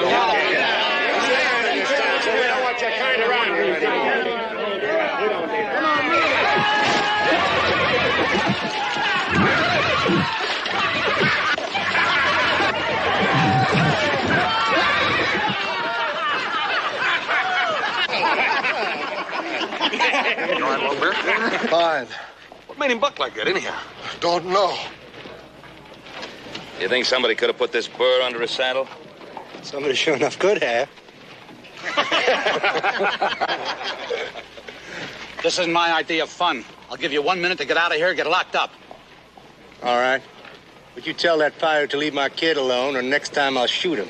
Well, he didn't hurt your boy. All he did was shake his hand. He likes to shake hands. Is there any harm in that? He's an Indian, and I don't like Indians. Neither does the rest of this town. Well, except for the Indian lovers here. Oh, come on, Aaron. Look, don't give me orders, Mr. Ponderosa. Well, I know I'm only your poor neighbor, but don't push me. I'll push you, buddy, real good. Horse, stage just came in. Let's meet it. Long Bear, mount up. All right. Come on. Get out of here. Hey, did you see that horse buck?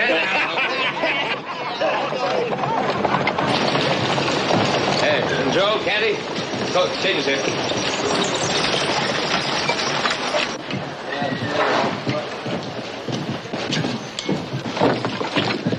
Mr. Holt? Yes, sir. Will Holt? Yes, sir. I'm Ben Cartwright. You've got to be our new bronc buster. It's my son's horse. Hi, Will. How are you? Little Joe. Pleasure to meet you, Will. Candy, one of our top hands here. Will. How do you do? I hope you brought a wagon. I got a couple saddles and a mess of gear. Yeah, we got one right down there. Candy will take you and your gear. I brung something else. My bride. Well. Miss Holt, step down here and meet my new boss.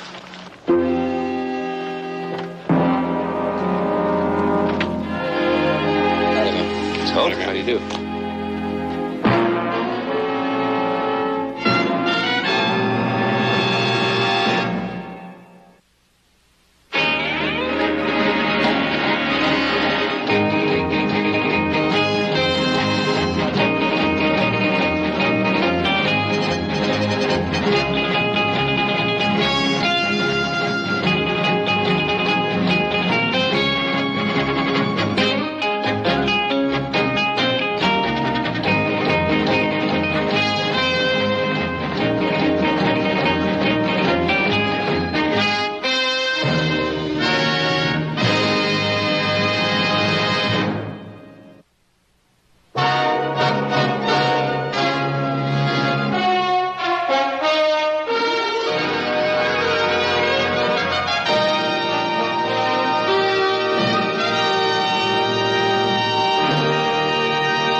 Bridger. He's Aaron Gore's boy. They have a homestead down by the creek. He likes to play around here a lot. Well, here's your new home, Moon. How do you like it? Oh, it is fine. Excuse me, did you call her Moon?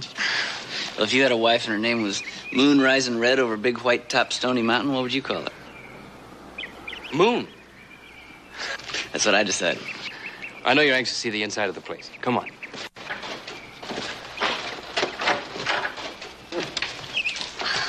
It ain't exactly a mansion, but you can fix it up. It'll be real nice. Oh, I will fix it. We will be happy here. The best thing about it, it's on the Ponderosa. There's no rent. Hey, look at here. That kid's been playing checkers with a dummy. Why would he do that? He is lonesome. Well, how do you figure, Moon? Only a child without a friend would paint one on a piece of wood. Yeah. Yeah, you're probably right. Hey, that's real good you figuring that out. I will bring in our things. Oh, come on. I'll do that.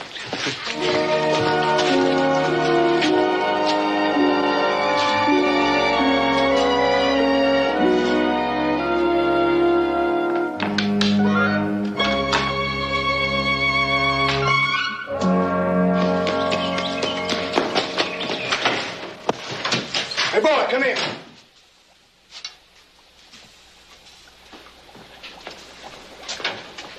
It's about time you got back here. That wood box near empty. What's the matter with you? Where you been? Just playing. Been up that Ponderosa shack again, ain't you? What'd they do, catch you and run you off? They took a shot at me. Who did? I ain't sure. There's 3 of them in a wagon. Candy and a cowboy and an Indian woman. A young squaw? Are they moving into that shack? I don't know. Well, I'll find out for my own self. You keep an eye on the steel. That jug fills up, move it, put another one under it. Keep the fire going.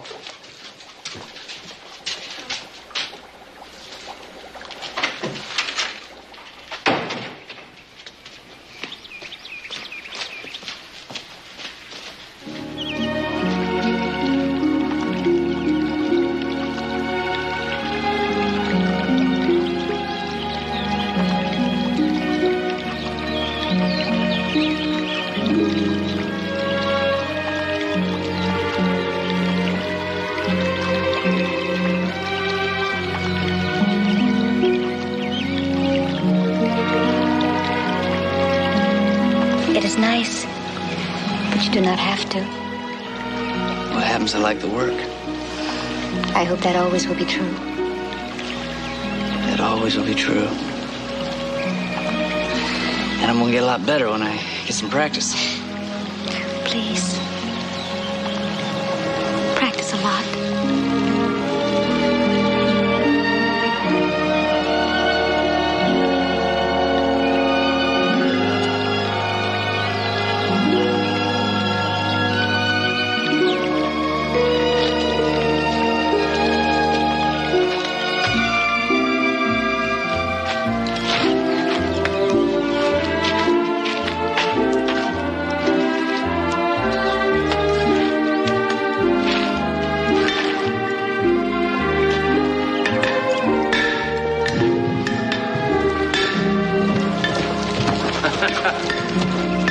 Well, Hoss, I knew we had a bronc busted. Didn't know we had ourselves a blacksmith, too. Well, I'm a long way from the best, but I fixed a few of them up. I finished gentling that black about noon. I figured I ought to find something useful to do. That cut's almost healed, but the way he throws that right front hoof, he'll cut that leg again the first 100 yards he runs. Yeah, that's what this is for. I think maybe we can correct that. See, I've got a little extra weight on the outside of the shoe, and maybe he'll tend to throw it straighter and won't brush that other leg. Yeah, that might do it.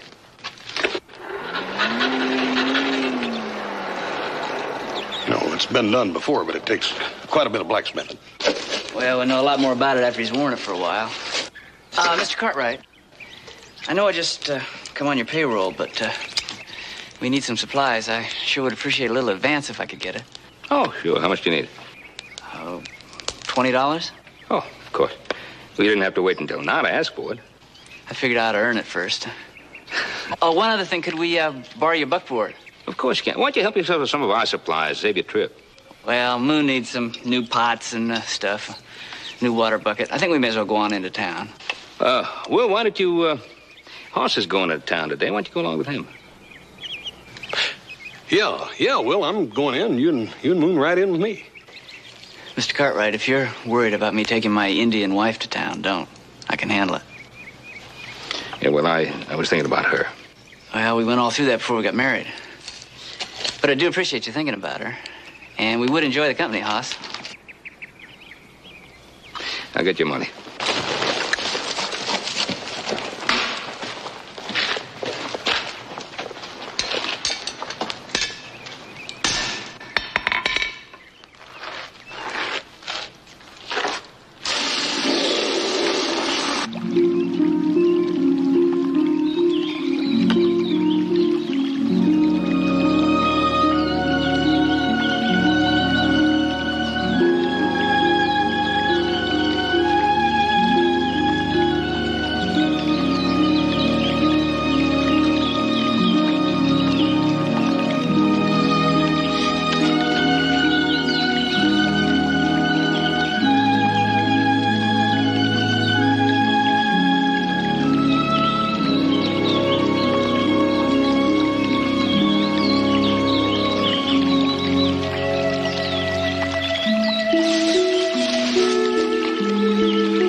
you like it?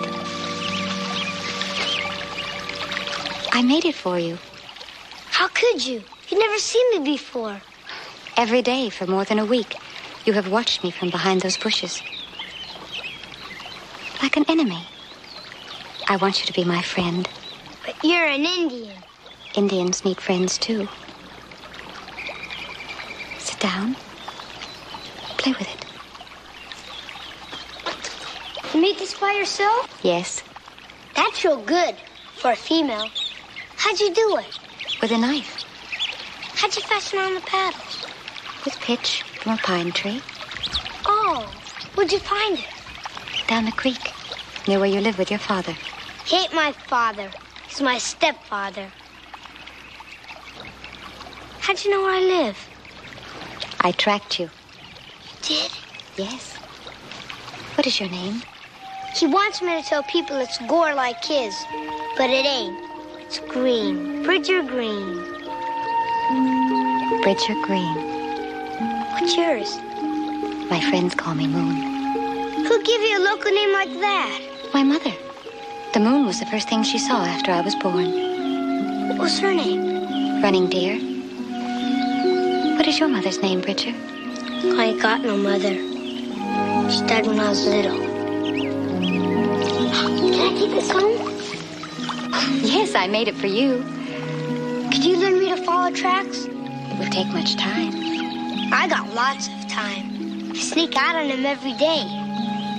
You do not like your stepfather? He tends me all the time. He whips you? Yeah. But wait till I'm 12 and can earn a living. Then I'll slope out of there so fast he won't know what for. It is my husband, and Hoss Cartwright. Come, say hello. No!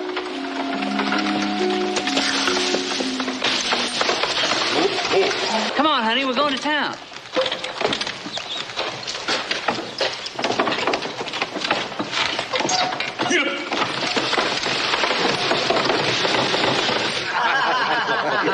Hey, tell them about the cows, Oh, Aaron. yeah, you won't believe this. The first day Ben Cartwright moved them in up there, my kid comes home, says they're taking a bath in the creek. You know what? My cows won't drink that creek water for 2 whole days. You know, Aaron, I thought the sheriff was supposed to run all the Indians out of town. She's a special trial. She's a part of the road for Indians. Ain't that right, Hall? That's right, Aaron.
Yeah, terrible.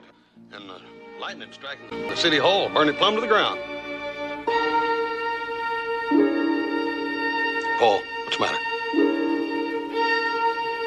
Paul? What? You just seem to be troubled about something. What's the matter? Didn't have any dinner, no coffee. What's wrong? I'm off my feed. Paul? What happened in down yesterday, anyhow? I like Virginia City. I like this town. I'm proud of it. Yesterday, I ride into town. A bunch of fellas there, I wave a howdy. They just turn away. I go into the Silver Dollar. Everybody suddenly stops talking. So I asked Clem about it. He says it's Will Holt and his wife. The Holts? Yeah. Ann Gore is spreading lies about him, stirring everybody up. And now everybody's blaming me for bringing a Sioux Indian to the Ponderosa. Don't let that bother you, Pa. That's the riffraff. It's not the decent people. I know it's the riffraff, but Clem thinks it's serious about the Holts. He says I ought to get rid of them. Well, what'd you tell him? Never mind. I'm sorry I asked that. I can understand Aaron Gore and his kind. But there's something more than meets the eye here. And what meets the eye is sure bad enough.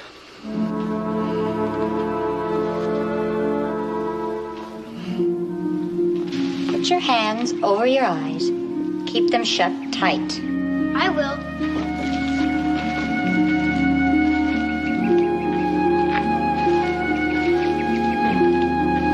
Tight.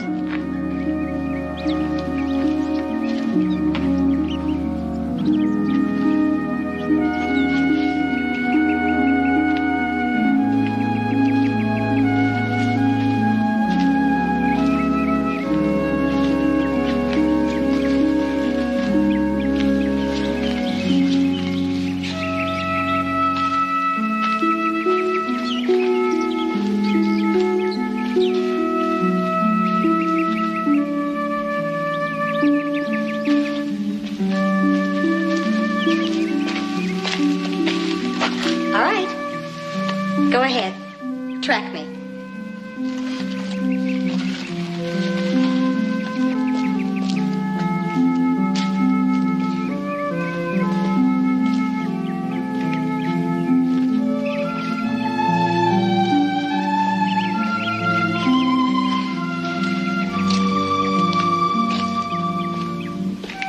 That's how you went. Is that all you saw? I didn't do so good. I guess I better go. Pritchard, I told you it would take much time and hard work. Now, try it again. Use your eyes and think. You gotta cook supper. No. Will went up to the West Fork to look at some horses for Mr. Cartwright. He will be gone many hours. You think I can? I'm sure you can. Will you now show me?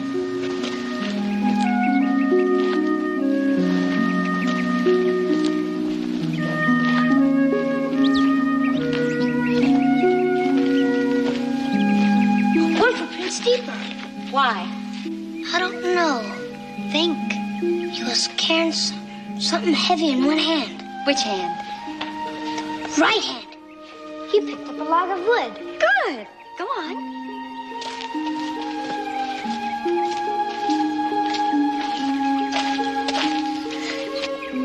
Now the left one's deeper. Why? 'Cause it changed hands. You moved the log from your right hand to your left. Good. Go on.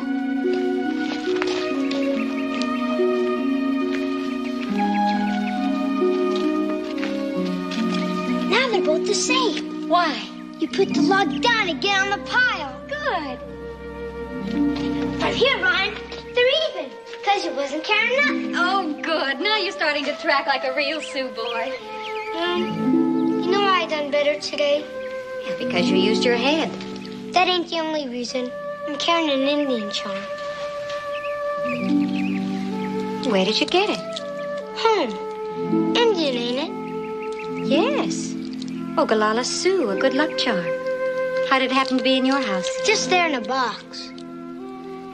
Here's for you. Richard, I cannot accept this. You gave me the water wheel. You taught me to track. You keep it.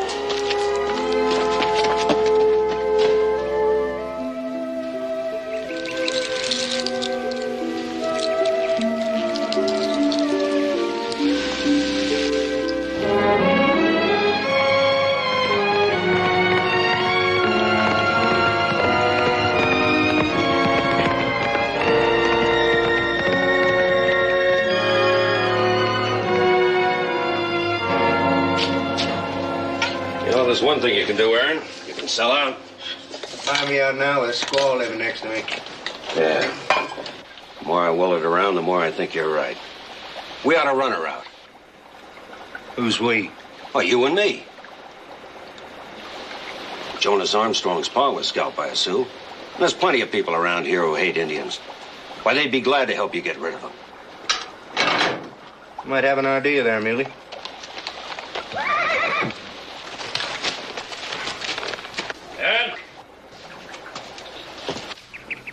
Angola?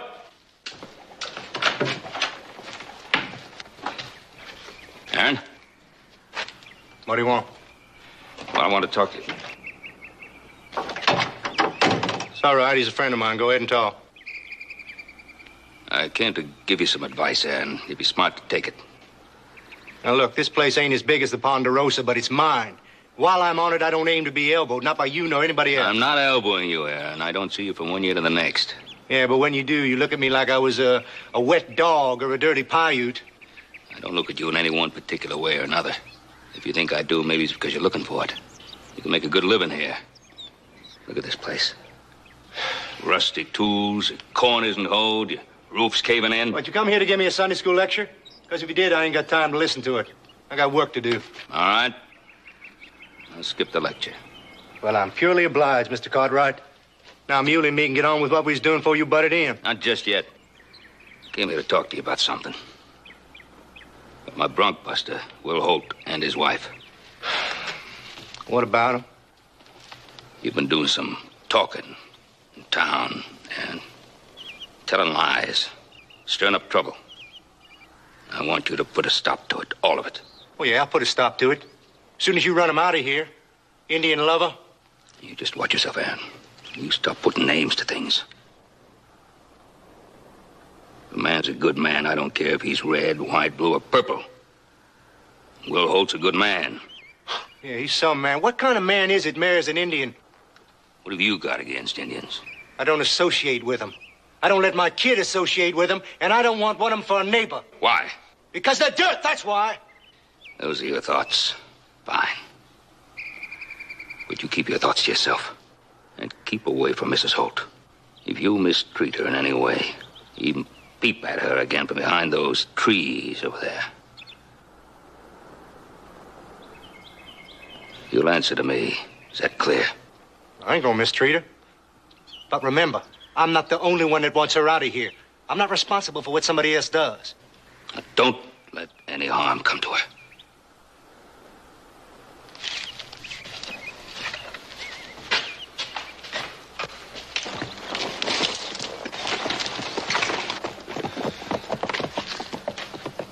And what are you so grinny about? That Ben Cartwright sure got you buffaloed, ain't he? Well, that's a dirty lie. I talked right up to him. You heard me. Sure. Any dog barks big in his own yard. And I noticed you bark twice as big when he's out of sight, except when he's standing right here in front of you. Ben Cartwright don't scare me none at all. He sure ain't gonna order me around. Yeah, unless my hearing's going bad. He just did. And that Indian girl. You been sneaking around watching her like Cartwright said? I had to see what she was doing up there, didn't I? What was she doing? Nothing, nothing.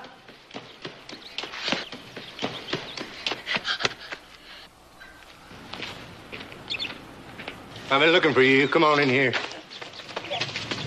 Leave me alone with this boy.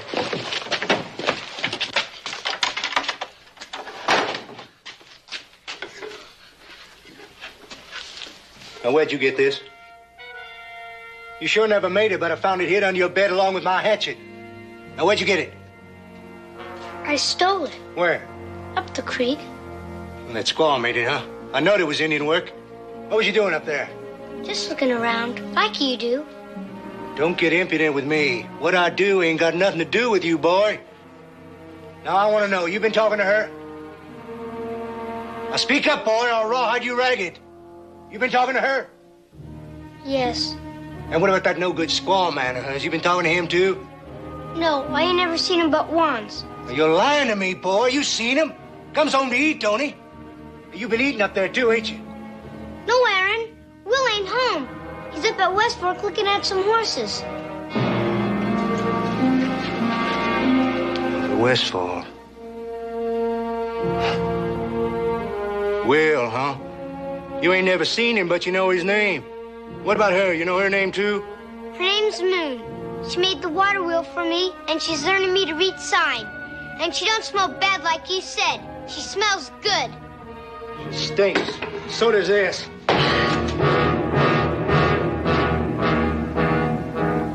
Now, wait a minute, boy. I'm through with you.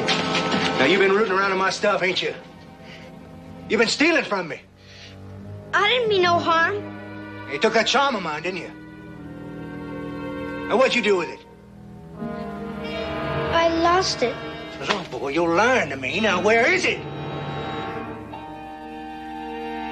I gave it to Moon. That squaw, you gave it to her? Yes. 'Cause she gave me the water wheel. What'd she say? Come on, boy, answer. She said it was a Sioux good luck charm. Your good luck just run out, boy. Ain't no good to run now.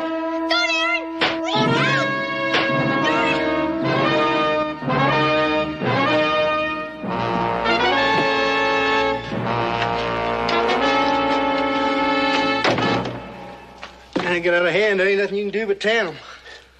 What I heard, you must have done a job.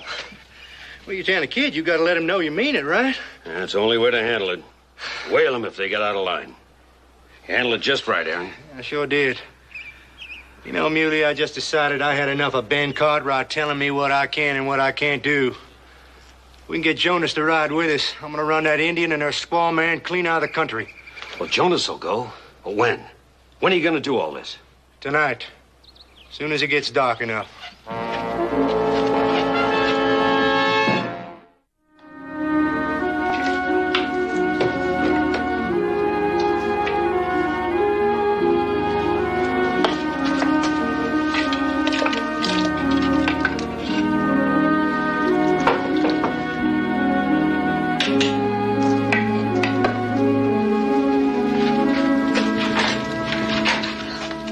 Bridger. Oh, what are you doing here? Just going by. After dark, you should be home. What is wrong? Nothing's wrong. I come over so you won't be alone. Thank you. Ouch! Oh, Bridger, I hurt you.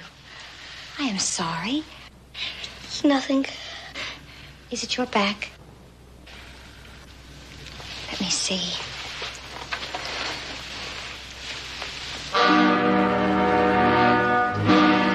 The skin is broken. Oh, Bridger, did he whip you? With what? His belt. Where is he now? Home. There's some in there drinking. I ran away and I ain't going back.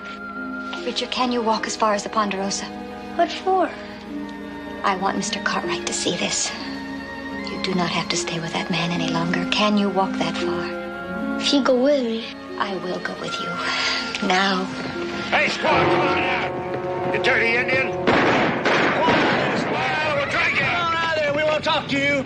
We're coming in after Bridger, you. out the back door, quick. Run to the Ponderosa. Hurry.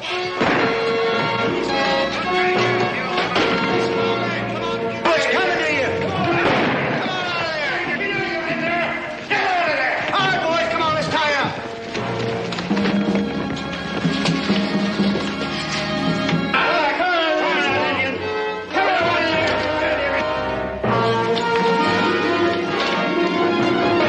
This'll come in handy.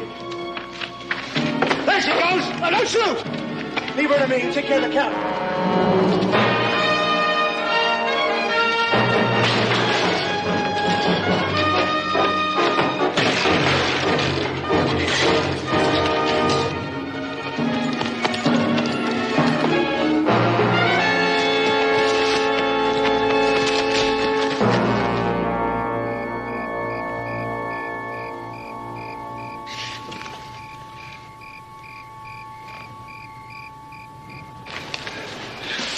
raise a gun to me, Squaw. Now you're gonna pay for that.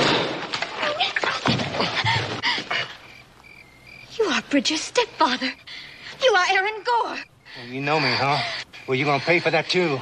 When I get through, you're gonna be glad to ride out of here, you and your squaw man. You teach my kid to steal. To steal from me and give to you. Now, this is mine, and you're wearing it. Take it. I do not want anything of yours. You run when you had the chance, squaw. Oh, please.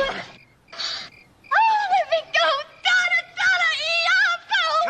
Tana, Yanafu. Let me go. Don't hurt me. Well, I'll hurt you. And when I let you go, you won't stop running till you hit California. Monka! Wamdiska! Speak Sioux. No white man would know that word. You are Sioux. No! My mother was. Dirty, stinking Sioux. I spent 20 years of my life trying to get away from being called a half-breed. And I ain't gonna do it anymore.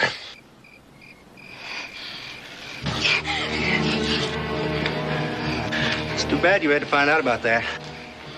Just too bad. Because you ain't gonna live long enough to tell anybody.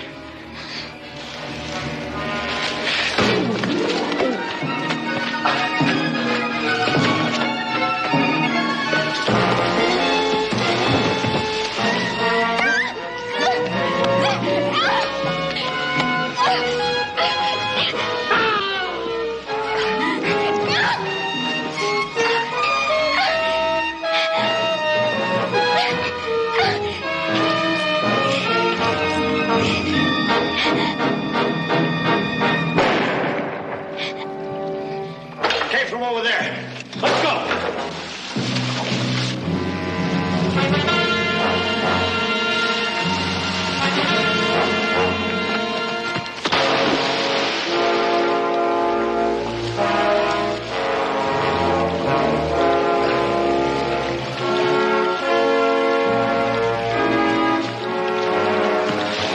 There she goes. Forget her.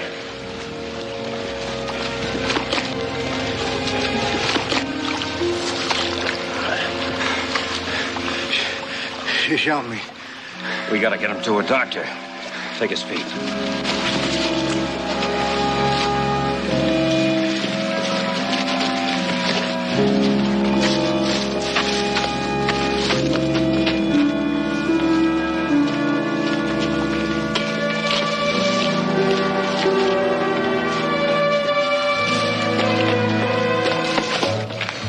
Kind of a wasted trip, Joe. And only a couple of horses worth messing with. Well, you never know unless you take a look-see. Yeah, that's true. Well, I'll see you in the morning. Right. Will. Will. I shot him. Shot who? I shot Aaron Gore. He tried to kill me. Get in the house.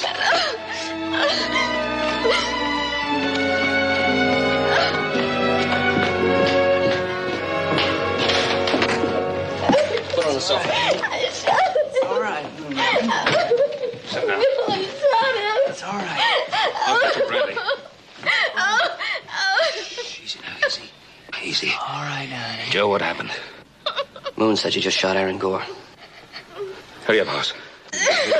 You all right now? Moon, it's all right. It's all right. Now, you just take some of this now. Just a little. That's it. How did it happen? Where's Bridger? I sent him here when the riders came. Well, Bridger isn't here yet, Moon. What riders? How many were there? I saw 3. One of them was Aaron Gore. I ran and he caught me. We fought for his gun.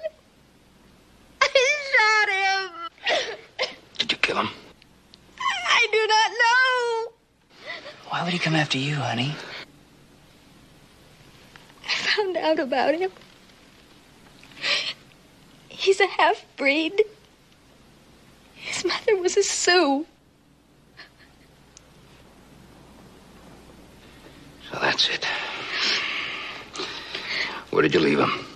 By her cabin down by the creek. Take some men. Find him. If he's still alive, take him back to town. And find that boy. He may be in danger. It's all right now, baby. Now, just calm. Take it easy. Yes, okay. I'll tell you what happened. The squaw shot Aaron. He said she did. He ain't made a sound or a move since he told us she shot him. And he used his last breath to tell us who did it. Well, come daylight, we got us a rope job to do.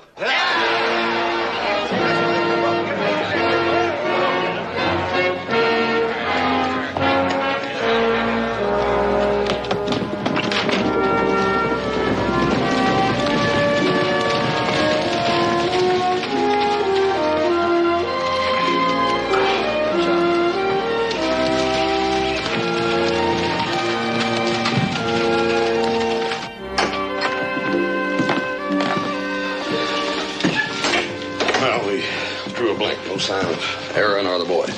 That cabin's a wreck. I'm surprised I didn't burn it. Found this down by the creek. It is Aaron Gore's. He dropped it. Did you not see Bridger? No, ma'am. Oh, where can he be? I sent him here last night. He knows the way. We must find him. Moon will find him. Mr. Carver. I didn't know she was here. It's all right, Candy. What is it? There's a lynch mob on their way out here. They spent last night working up a hate. I made sure they were on their way and I rode out ahead of them. Lynch mob? It's all right. According to them, you shot him in the back, Moon. In the back? No, that is not true. We were facing each other. We were struggling for the gun. It went off. That's the way she says it was. That's the way it was. Well, I believe you. But that mob doesn't care who shot him or where. Yeah, well, I want to stop a few of them, Mike, too. Calm down, Will.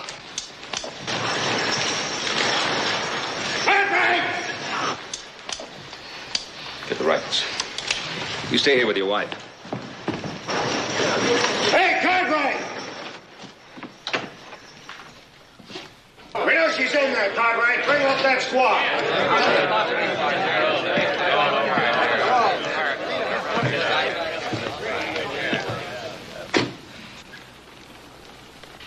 You came here because you think that Mrs. Holt shot Aaron Gore in the back, and you want to lynch her. That's right, we're going to string her up, too. Well, there isn't going to be any lynching here on the Ponderosa. Mrs. Holt says that she shot Aaron in self-defense. We know different. You say different. Well, we're going to have to let the law decide that. We ain't waiting for no law.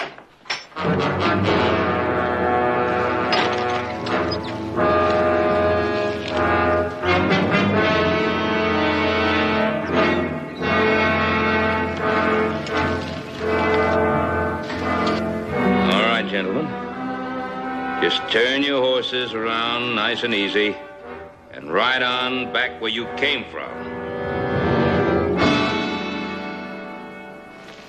Mr. Cartwright! Mr. Cartwright!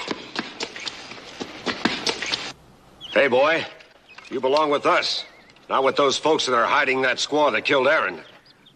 Aaron ain't dead. Doctor told me he's bad hurt, but ain't gonna die. The kid's lying. Moon didn't shoot him, I did. Aaron threw down Moon's rifle. She ran away and he chased her. I picked up the rifle and shot him. I heard Aaron say she shot me. Besides, why would a kid want to shoot his own pa? There she is.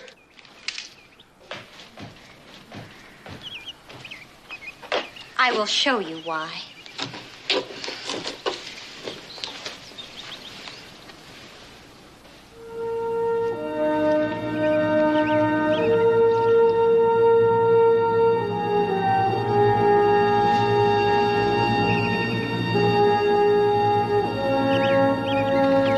let's get out of here. Hold on. Just wait a minute. Bridger, who were the two men that were with Aaron? Them two. Muley and Jonas. They're the ones that broke up the cabin. Muley, Jonas, you stay close to town. I'll be there tomorrow to swear out a warrant for your arrest.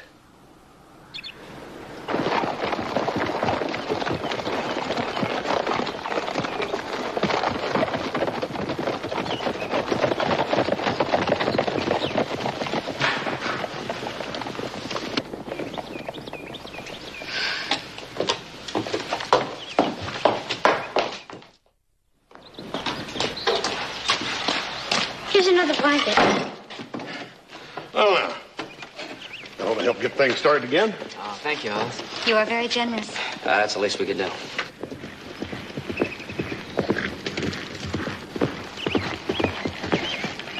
Any news, Bob? Well, yeah, away. Got a Dr. Bridger here. Young fella, get right up here. Now, Bridger, you're a pretty big young fella. And I'm going to talk to you like you were a grown-up man. All right? All right. I've been spending a little time with your stepfather. He's going to be all right.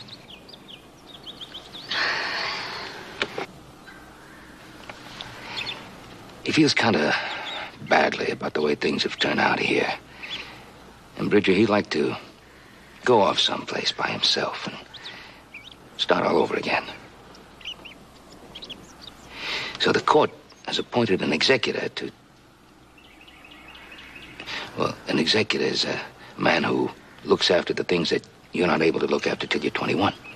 And that homestead that you've been living at, that place is yours now. Live there by myself? I ain't much of a cook. Well, the judge has thought of that, too.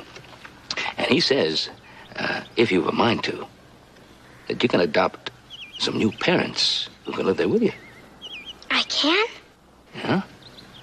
Now, Bridger, can you think of a young married couple that you'd like to have as your new mom, Pa? Yes, sir. I sure can.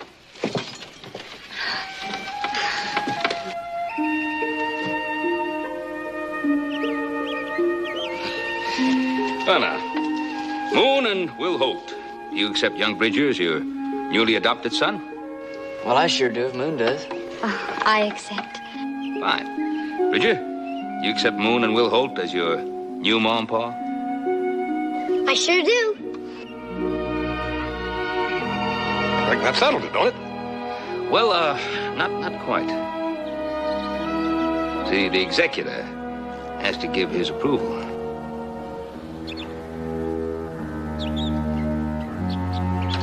Who's the executor? I am.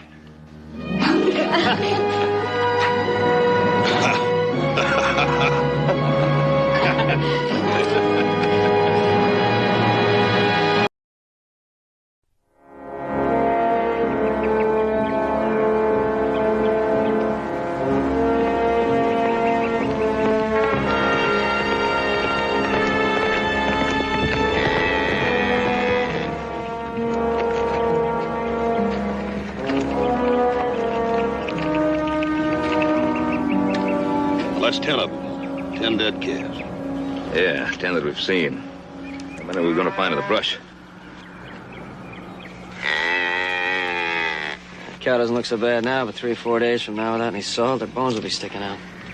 I think it really hurts me is to see those poor dumb brutes chewing away at bark and leaves and dirt just to find salt that isn't there. What happened to Bob Rio, anyhow? He should have delivered that load of salt a month ago. Well, we can't keep waiting for Bob to deliver it. We'll have to just go and get some. We need it in a hurry, or else we're going to lose most of our herd.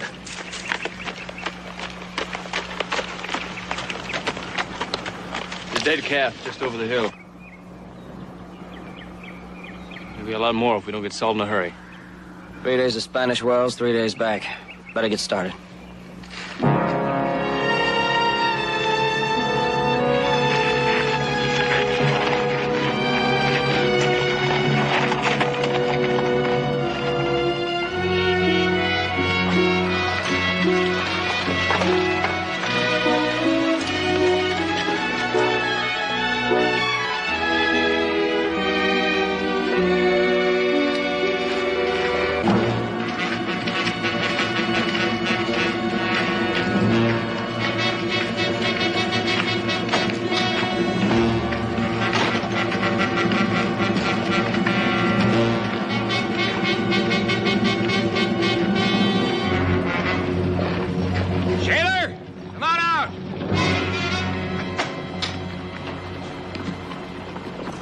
We're tired of waiting, Shayla.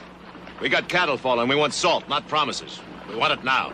You'll get your salt when all the ranches are represented so it can be divided fairly, not before.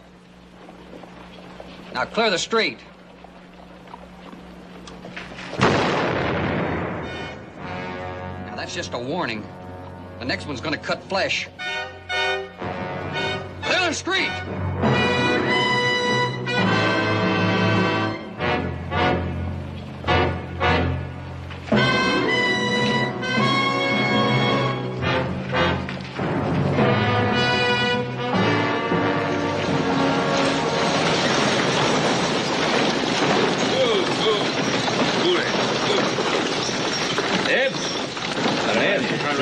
You know, Mr. Witness, yeah. Sure could have used you just now. What's going on? You've known Sheriff Vern Shayla for quite a spell, haven't you? Sure. He's shaming us, Ben. He's standing us off with the shotgun when we gotta have salt. What's Vern Shayla got to do with it? This all belongs to Bob Rio, doesn't it? Rio's dead. Rio's dead? So's the salt bed. Played out altogether. His niece is sitting on what's left of the salt over in that warehouse right now. But she ain't selling. Your friend Shayla's upholding her. Well, Vern's gotta have some reason, doesn't he? The petticoat's his reason. Shayla's courting her, so he's backing her play. There's one other thing, Ben. We're all gonna lose our herds unless we get salt pronto. Sure. And the salt in that warehouse ain't half enough to go around. Let's go.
May I help you? Ben Cartwright, Miss Hallie. I'm here to buy... Here to buy salt, of course. Mr. Cartwright. Oh, yes, the Ponderosa. You've been a very good customer in the past. I was very sorry to hear about Bob Rio. We were old friends. Oh, thank you. As it happens, I hardly knew him. I suppose you've heard that the salt bed is exhausted. The only available salt is this here in the warehouse. Yes, I was told. Here, if you'll sign that order. You can buy up to 60% of the amount you purchased last year.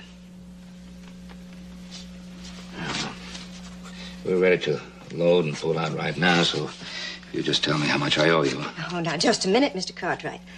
There are others ahead of you. You'll have to wait your turn. Oh, ma'am. We were 3 days getting here, and we'll be 3 days getting back. My cattle need the salt now. We've no time to waste.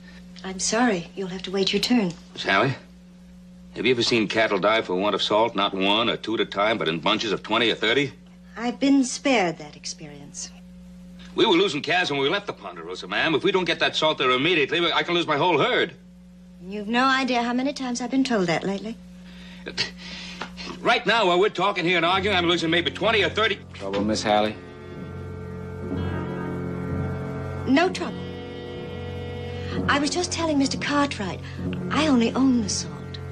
The business details are all handled by Sheriff Vern Shayla. You know him, of course. Yes, ma'am.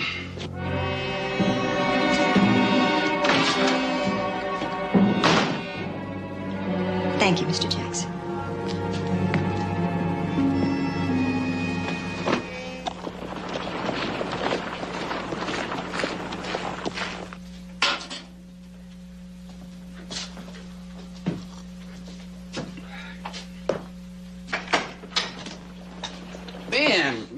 Cartwright. Well, it's good to see you. Vern? Sit down, sit down.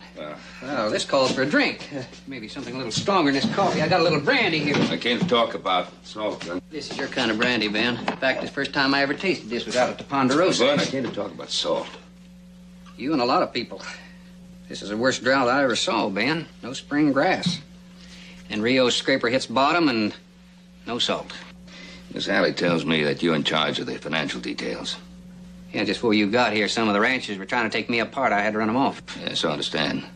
With a shotgun. Well, as you can see, that's no job for a lady. She needed help, so I volunteered.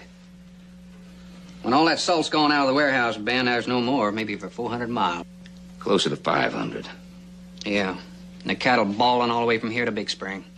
The salt in the warehouse is only 60% of what you cattlemen are used to buying for the year.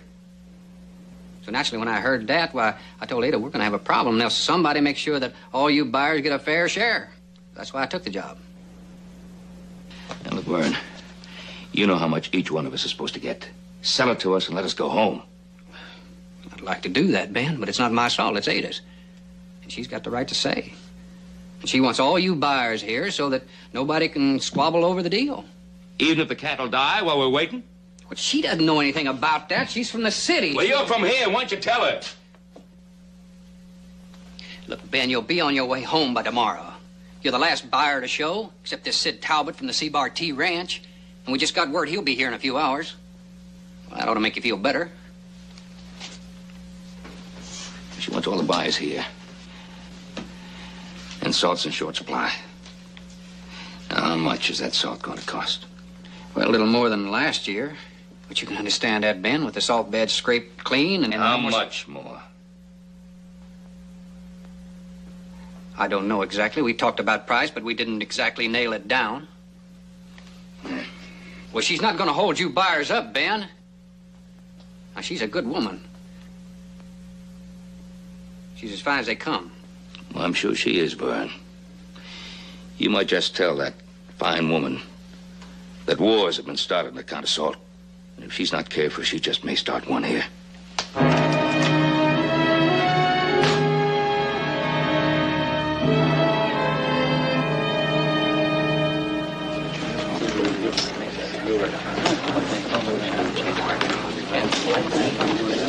Well, we still have a couple of hours to wait. A couple of hours? We ain't got but minutes.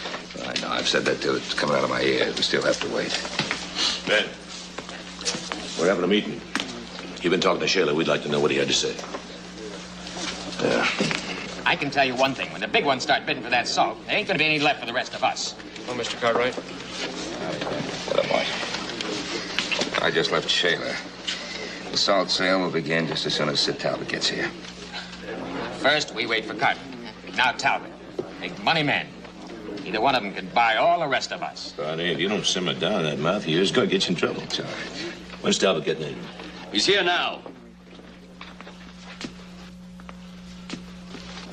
Well, Mourner's Corner. Well, gentlemen, why the long faces? Cattle dying and no salt, that's why. I'm glad you're here. Have you seen Shayla yet? Not yet. I figured to talk to him tomorrow morning. Tomorrow morning? I think you ought to go see him right now. Shayla held up the sale of the salt until you got here, and we've all been waiting, and everybody's ready to load up and move out. All the salt beds are cleaned out, and the stock's way down in the warehouse.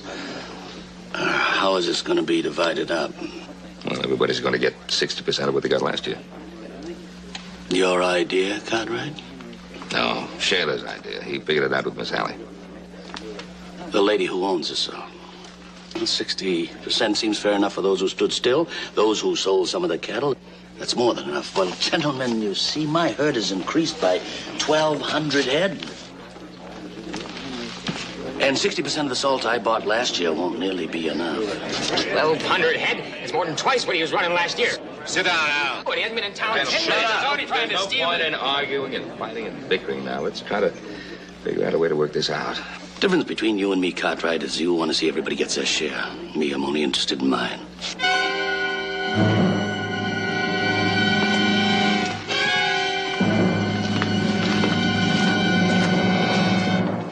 He'll steal it.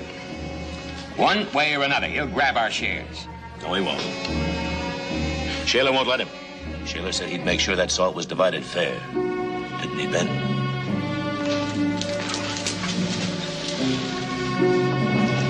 Yeah, that's what he said. You're the last buyer to arrive. 60%'s a figure I've heard mentioned. Yes. That's the way Vern and I worked it out. It seemed fairest for everybody. I'm sure it is. Bob Rio had a good business here. It's too bad you inherited empty salt beds. Miss Hallie, I don't mean to be personal. I don't mean to pry, but I wonder about people. Can you tell me what you did before you came here? I taught school, kept books in a bank. If you'll just sign the order. Bookkeeper. I'll bet you did twice the work the men did and got half the pay. Less than half. If you'll sign, please. Of course. Vern's known these cattlemen a long time. Their personal friends are here, so I can understand his concern about them. But you, Miss Hallie, you're new here.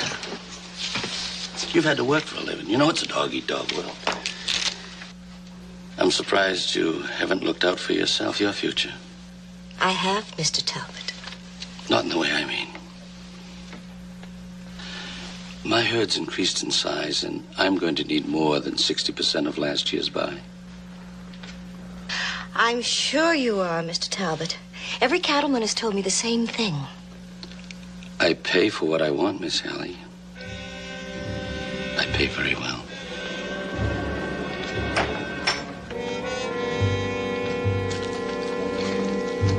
Everything all right, Miss Ada? Everything is just fine. My herd's bigger, so I'm going to need a bigger share. And I'm willing to pay a lot more.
Bonanza.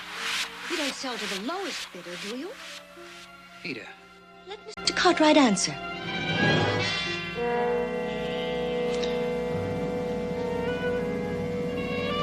You forgive me if I don't finish this drink today.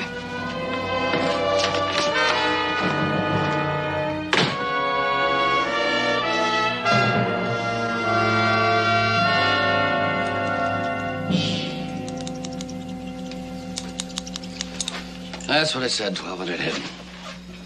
1,200 head. You're absolutely sure about that? What difference does it make? Joseph? We had a drink with a couple of your ranch hands, Mr. Talbot. They said your herd's a lot smaller this year than it was last. Snooping and prying, just like the Cartwrights. Close to 800 head smaller than last year. Bigger or smaller, what difference does it make? Mr. Talbot, you're using a lie to get more salt than you deserve. That may be true. But Cartwright, sooner or later, you and I are going to have to partner with each other. Get rid of the competition, or we're going to be at each other's throats. Talbot, we'll never be partners.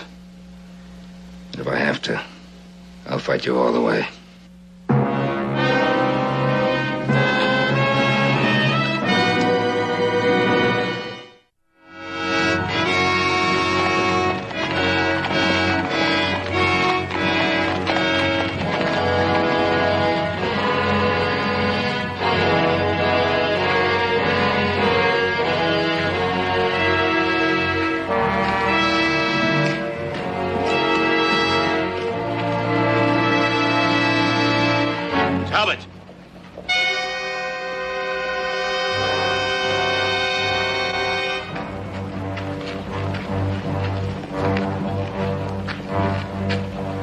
I hear you're trying to run the price of salt up so you can get a hog share.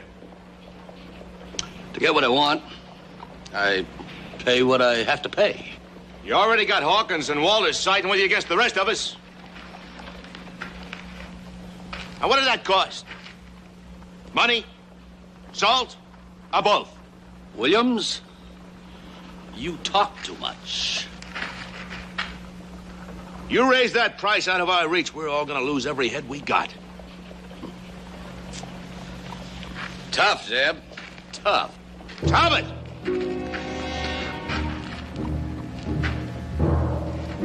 I ain't gonna let that happen. It took me a lifetime to get what I got. I ain't gonna give it up without a fight. Don't be a fool.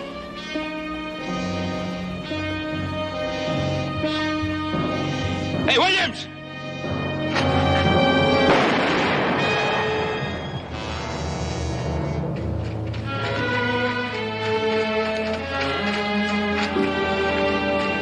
Get a doctor, quick.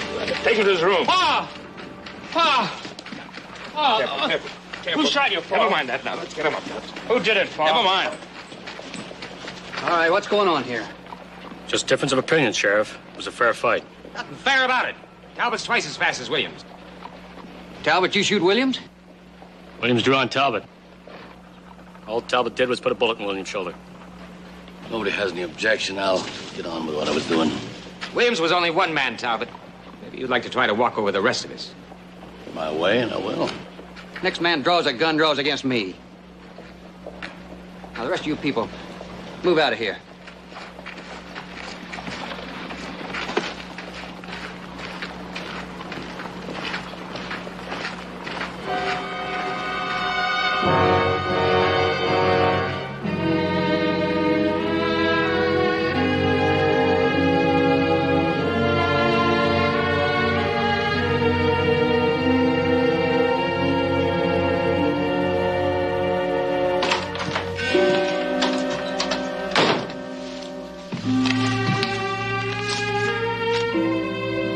Here. Let's make a deal now.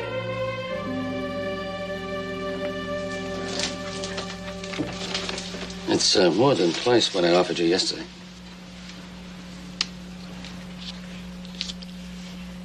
I saw you shoot Mr. Williams. Well, he drew on me. Why? You thought I was going to buy more than my fair share of the salt?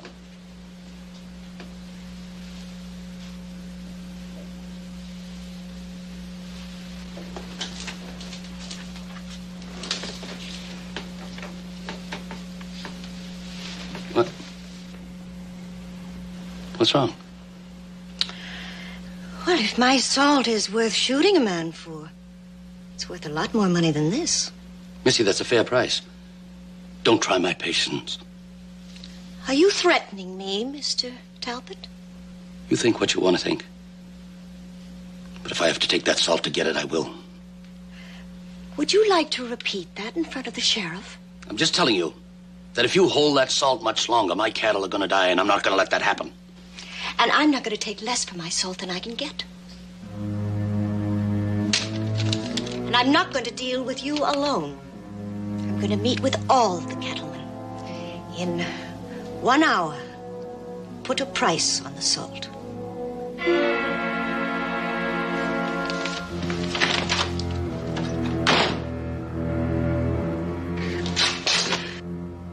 He's not going to get away with this, Pa. I'm not going to let him. You listen to me, boy. It was a fool thing I did here. I'm lucky to be alive. He didn't have any call to draw on you. I drew on him. I did. Didn't I, Ben? Yes, you did. I don't want you drawing on him. He'll kill you. Doctor will be here in a few minutes. You promise me, boy. You promise you won't draw on Talbot. You listen to your pa, son. You stay right here with him until the doctor comes.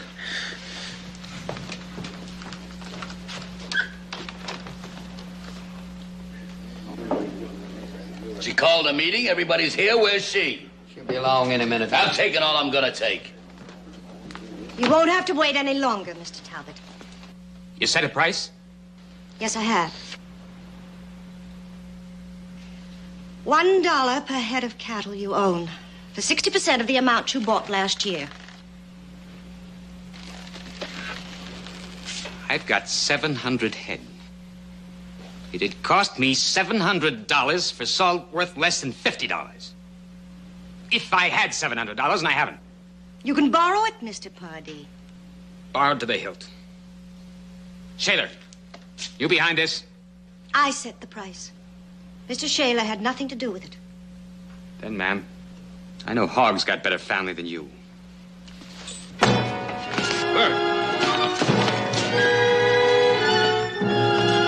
you got 5 seconds to swallow those words.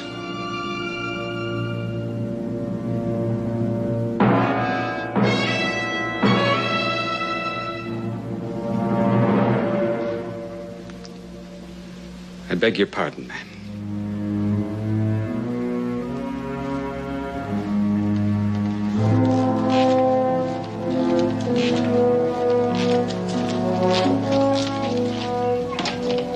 Vern, would you see me back to the warehouse?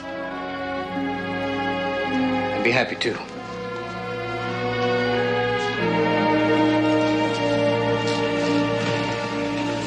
Never figured Vern to side with her against us on the price of that salt. But how many of these ranchers can afford to pay $1 a head for that salt? You're about the only one who can afford it, Mr. Cartwright. I'm not the only one. Oh, Cartwright, you gonna meet a price? No. Why not?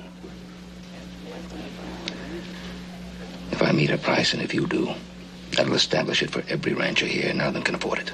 Well, what are you gonna do? I'm gonna refuse to buy. And if you do the same, we can force a price down. How long will that take? I'm losing more cattle every day. Wait a minute. Listen. Nobody wants this. But the truth is that you and I could survive if we lost every head of cattle we owned.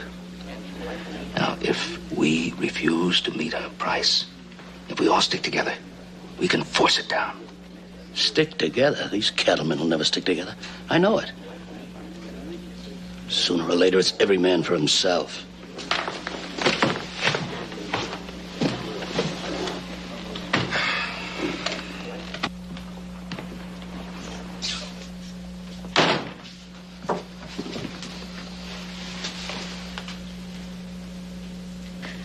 What's the matter? Ada, you're asking too much of those men. You've worn that badge for 10 years. What have you got to show for it? I got paid. Poorly paid. One of us has to look out for our future. There'd be no marriage if we were worrying every night whether your gun would carry us through the next day. You'll see. This'll buy us a new life. It's too much of a price. My darling. You have no idea how much I love you. If you really knew.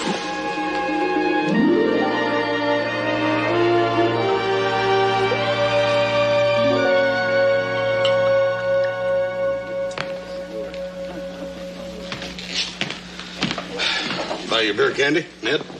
Nah, I got a bottle. Okay, so I see. Why don't you back off on it for a while, huh? Don't worry about me. I just ain't used to this waiting. Well, Pa knows what he's doing. That woman's as nervous as we are. She'll break. She'll bring the price down. We can't wait too long. Yeah. A couple more beers, buddy.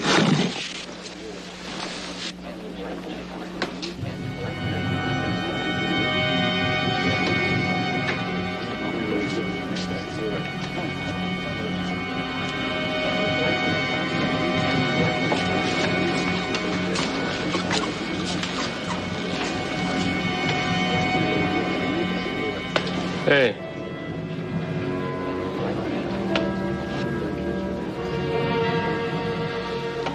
Ned, I guess you know my friends. Well, if they're friends of yours, I don't want to know them.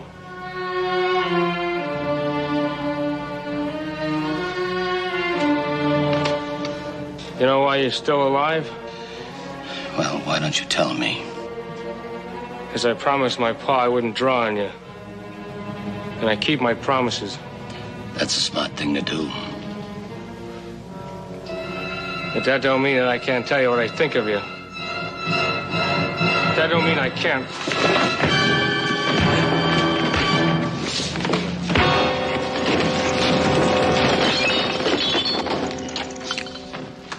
All right, that's enough. Put those guns away.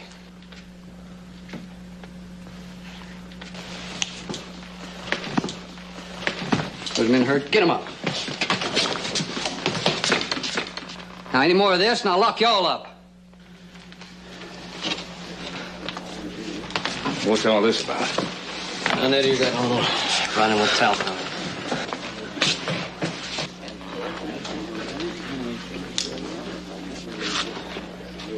You men stay here. I know how to get that salt out of the warehouse, and I'm going to get it now.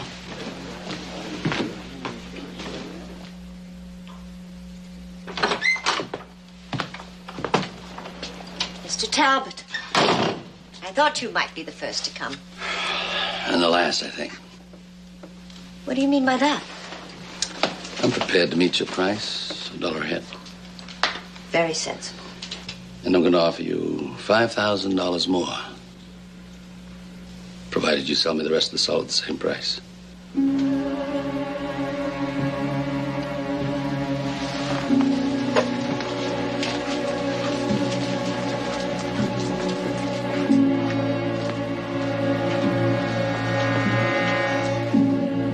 Do you share the salt? No. If the other ranchers don't get salt, their herds would be destroyed. And stuff. Which would leave you with the only herd in the area. You'd be able to set your own price for beef. And for cattle to restock the other ranches. That's right. And you would make a lot of money. Money. Money I would be willing to share.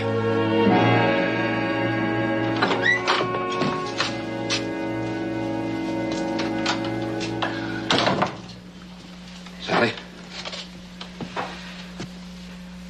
I'm here representing all the ranchers, except Mr. Talbot. I just wanted you to know that we've decided to meet your terms. Oh. Well, I understand some of the ranchers lack the money to meet the terms. Yes, it's true. None of them has enough, but I've made arrangements, and they're now able to overcome that problem. That's very kind of you, Mr. Cartwright. But I'm sorry. What do you mean you're sorry? I've just sold all the salt to Mr. Talbot.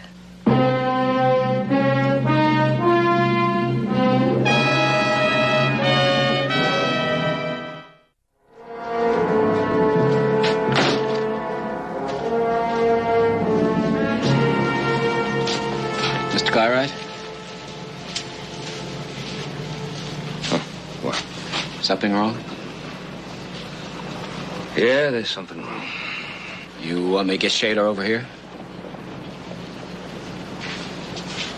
Nope. If I yell, he'll come running. No, don't bother him. I was just down at the livery stable. They're hitching up Talbot's wagons to haul out that salt.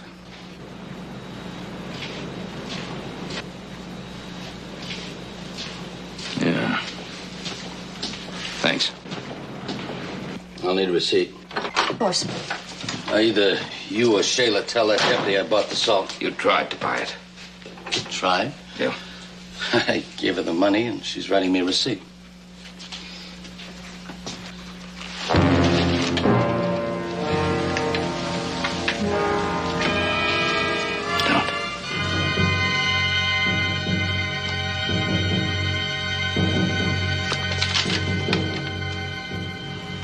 Yes, I see you tried to buy it. You were outbid. You were outbid by a group of ranchers who appointed me treasurer. You were outbid by $1. Cartwright, that salt belongs to me. Bought and paid for my beat. Don't let me interrupt. Keep talking. I'd like to know what's going on, too.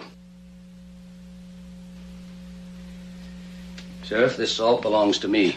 All of it. All of it? Vern, I had to. He met my price. We met it, too. And outbid it by $1. She accepted my offer first. I demand that... Shut up! Now, I know what Cartwright would do with his. But how about Talbot? Was he going to share? What difference does it make? I told you to shut up, and I mean it. Well, Ada, was he? No. And you were going to sell it to him knowing that? Vern, what could I do? He met my price. Hey, you see? She admits I bought it first. You were the last one to arrive. By the time you got here, we'd all ordered our salt. The only thing that wasn't settled was the price, and I settled that just now. Sheriff Cartwright all but forced that check on her at gunpoint. That salt belongs to me. Ben, I sympathize with you in principle. But if he got here with the money first, then I'm afraid the law sides with him. Look, Vern, that salt is life to every head of cattle in this part of the state. If you deny it to them, that's mass murder. And no decent man or court could countenance that.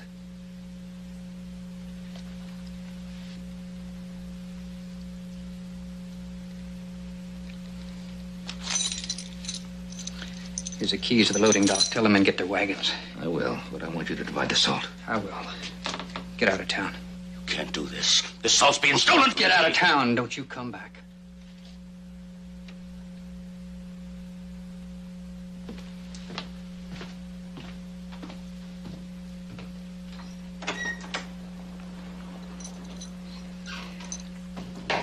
Ben, if you'll excuse us, I got something I'd like to talk over with Ada. Oh, Vern.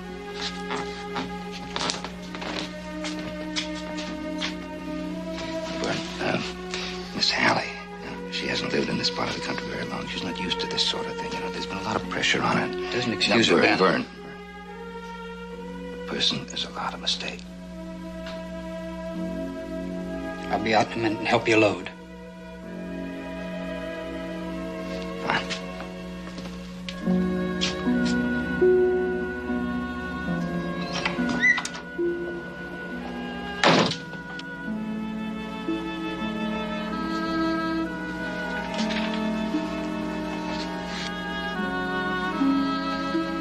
I've seen it happen so many times, you know.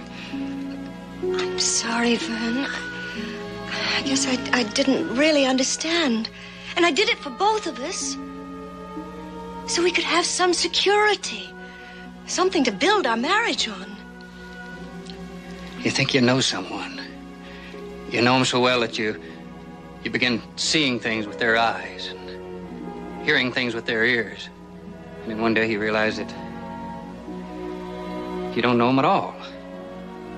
Vern, I said I'm sorry. Now, Talbot, now, I understand him.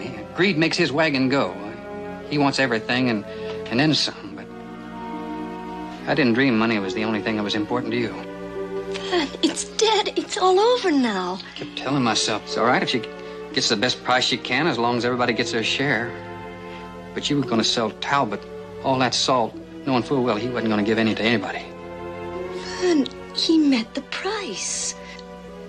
Yeah. What was it that Ben said? A form of mass murder that no decent man or court could countenance? Whatever we had between us, Ada, that's gone now. And I'll be leaving for good, just as soon as your salt is loaded out.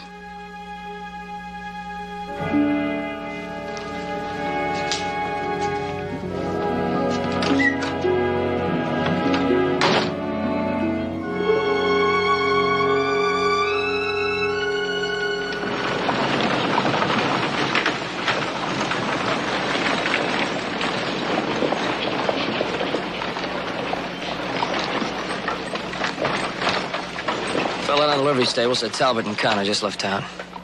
I'd feel a whole lot better if I'd seen it with my own eyes.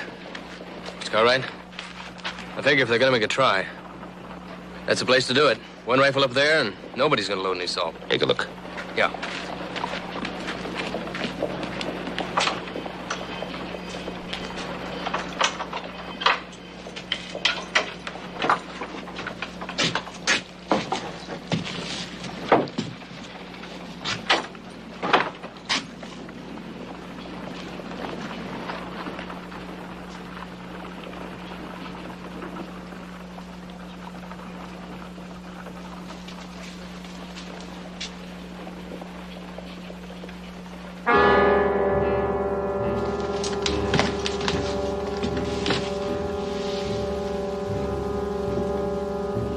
Waiting for you, Ben.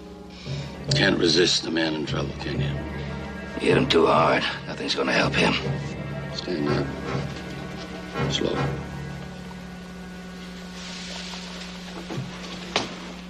Drop your gun, Bell. Over here.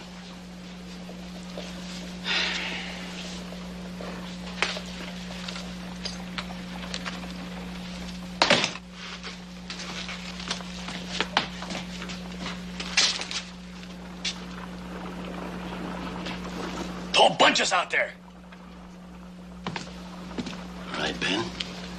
And what'd you play? What do you expect to gain? My property. Me and Conrad are protecting my bought and paid for property. If I have to kill 3 Cartwrights and 4 or 5 ranches to do it, I will. Ada Halley has my check. This is my salt. When you kill the deputy, you put yourself on the other side of the law. What about the sheriff? You gonna kill him, too? That don't bother me none.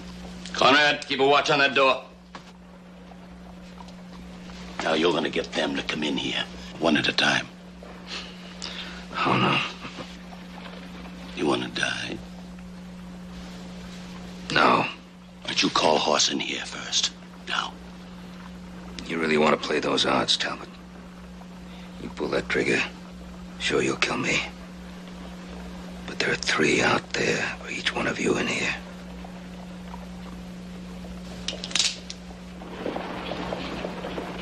Hey, better get in there. I see a light glinting on gun barrels. Drop the gun. Get your hand.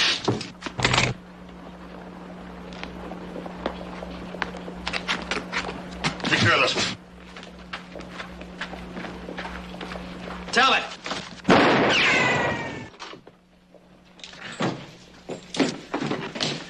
Hold it!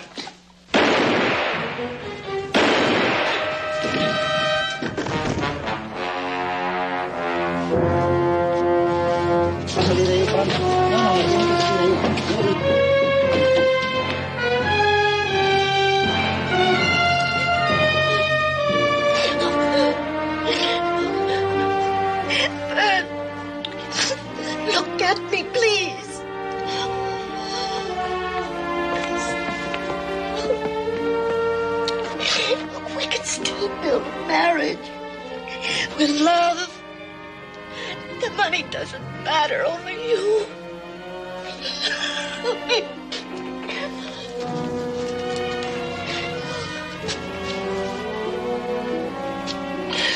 Miss Hallie.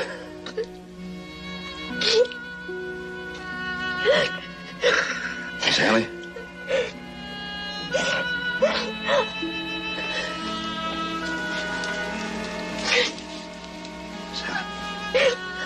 Miss Hallie, please. Please, Miss Hallie.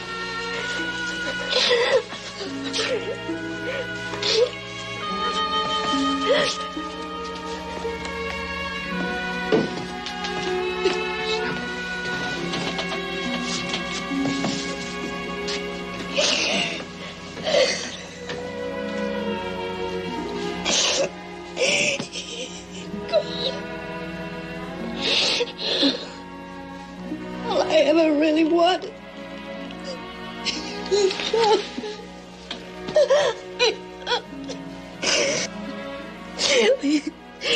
Take the salt, divide it. I burned the checks, there'll be no charge.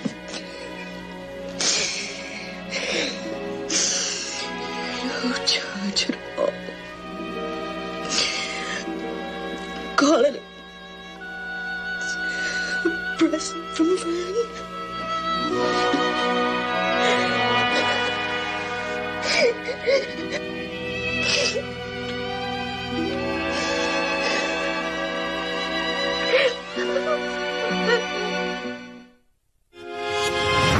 Where? Under God's sun, can you find a spectacle more...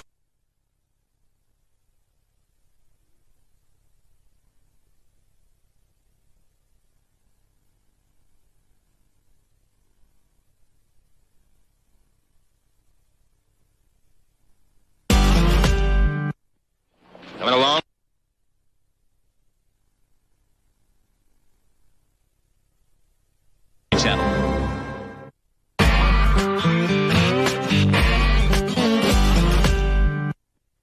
Coming along? Right. Ben, we're all loaded up. How much do we owe? Ada says no charge. A gift from Vern Shaler. A gift? Well, that's mighty generous. I don't know what the rest of you are gonna do, but Ned and me are gonna pay our fair share. Ben, you'll see that she gets it. I'll see that she gets it. Thanks, fellas. Thanks. See you, Ben. Yeah.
one beer, cold and wet.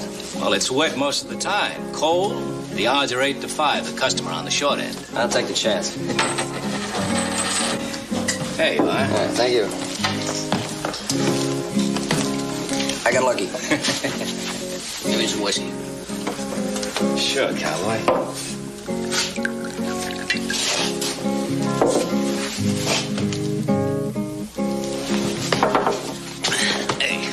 Watch who you're bumping. I didn't bump you, mister. What do you mean? You bumping? You made me spill my drink. Look, I just told you, friend, I didn't bump you. I didn't even move. Are you calling me a liar? I really don't think it's worthwhile calling you anything. What's that supposed to mean? Anything you want it to mean.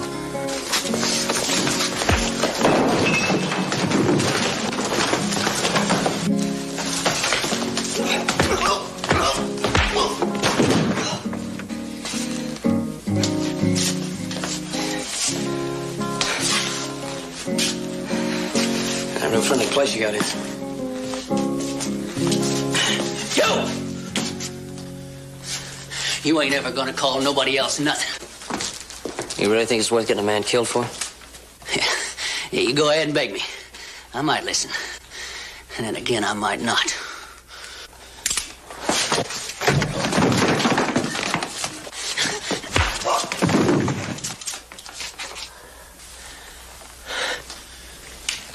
Much obliged. Well, ain't much good in a fella that interrupt a beautiful music selection.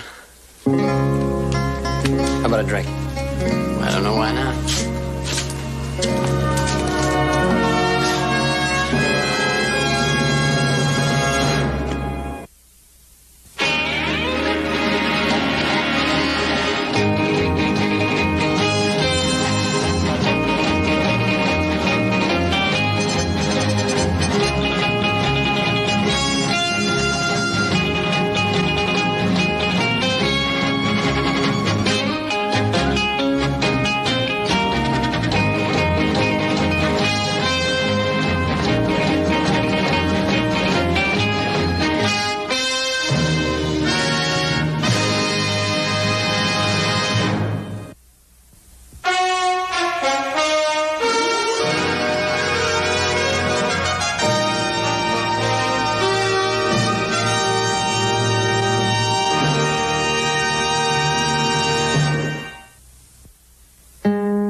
Nothing but trouble with some of them saddle tramps. Couple of drinks and they're out to gun down the world. You better watch out for that cowboy. He looked mean. I noticed that. Another one of those wet beers. I spilled most of the last one. Coming right up. What do you want? Oh, wet beer sounds unusual. I think I'll try one. Like it too. Hey, by the way, my name's Joe Cartwright. Oh, Tracy Blaine, pleased to meet you. All right, good. These are on the house. Well, thank you very much, sir. I'm just passing through here. You permanent in this part of the country? Oh, any place I unroll my blanket is my part of the country. Hey, you got any family? No, I ain't got none. Man's always got friends, huh? Oh, sure, I got friends all over the place. I got them in 5 states and 2 territories. Yeah, what kind of work you do? Cowhand, mostly.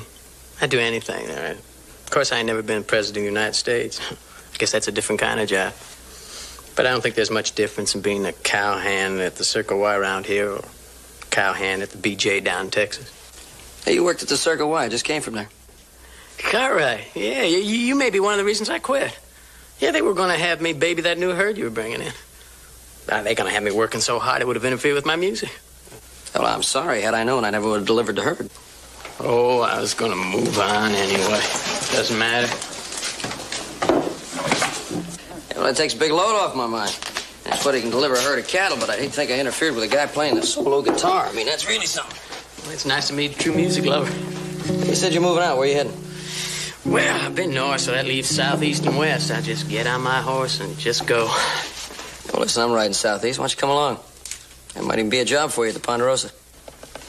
Well, I don't know. I got a month's pay weighing me down. I don't know what I need a job for. Well, look, there's nothing wrong with another month's salary.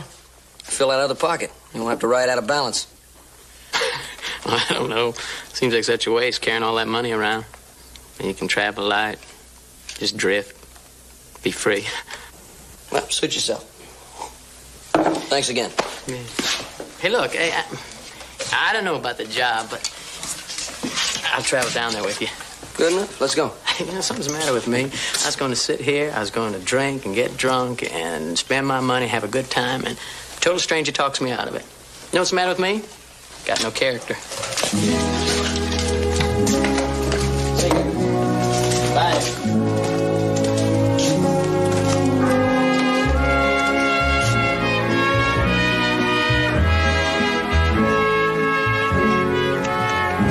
How about a tune? I have a choice?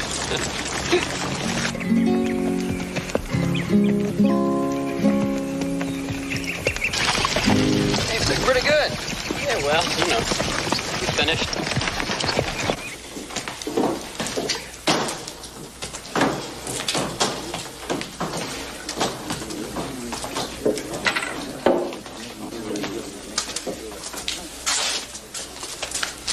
What'll it be, cowboy? My name is Fargo Taylor. I'm looking for a man. If you don't see him here, he ain't here. I'll ask the questions, you'll answer. If I whistle, you'll dance. If I tell you to lay down and roll over. I lay down and roll over. Young, got a smart mouth. About 6 feet tall. Has he got a name? A dozen. Brown, Baker, Apley. Uses the first name of Clint or Tracy most of the time. Plays a guitar. A fella like that was here. Where is he now? Well, he rode out about 2-3 hours ago. Where to? Well, where to? He said he was heading for the Ponderosa. Thank you.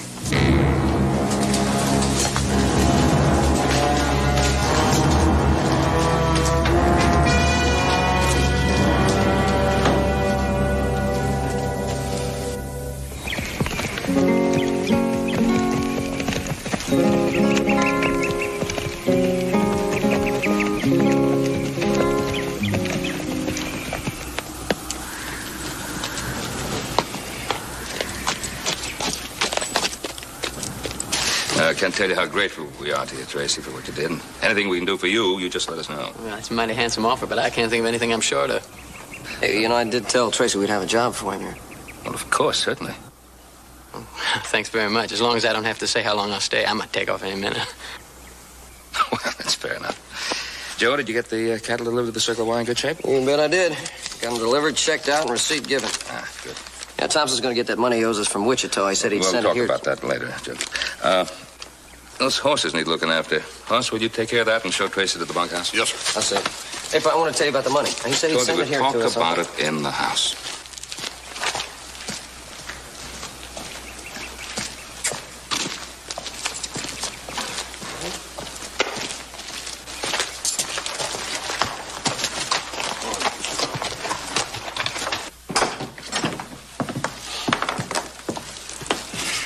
What was that all about? What do you know about Tracy? What do I have to know? Probably nothing, which is exactly what you do know. He saved your life and you like him. Sure, I like him, and I trust him, don't you? Let's say I like him. Certainly I like him for what he did for you. That doesn't mean that I mistrust him, except you don't have to start telling him about all the money that's come to this place. Come on, Pa. What you're saying is that he has to prove himself innocent before you decide he's not guilty. No, I'm not saying that at all. Well, what are you saying, then? I see a sheepdog. He wags his tail. That marks him as friendly. That doesn't mean I put my hand in his mouth until I'm absolutely certain he's not part wolf and won't bite it. All right, let's forget it. I don't want to argue about it, Pa.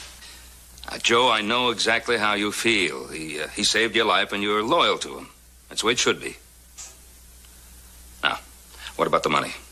The bank messenger from Wichita will bring it right here to the house. Good. I'll go clean up.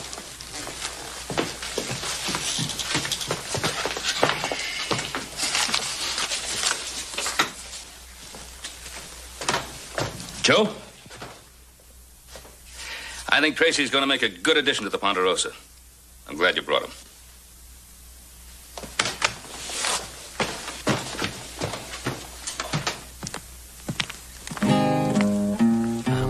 happy and contented as I can be, 'cause I got Lori in love with me. Got no problem that I can see. Except Sally.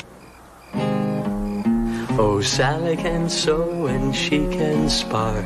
A spark and we do lights up the dark. Should be happier than a lark. There's Marcy. Marcy can't cook and she can't plow. She really don't have to anyhow. What she does they shouldn't allow. Not often. I meet lots of fillies as I ride by. Might disremember to say goodbye. And oh, they sob, and my, I cry. Sometime till sundown.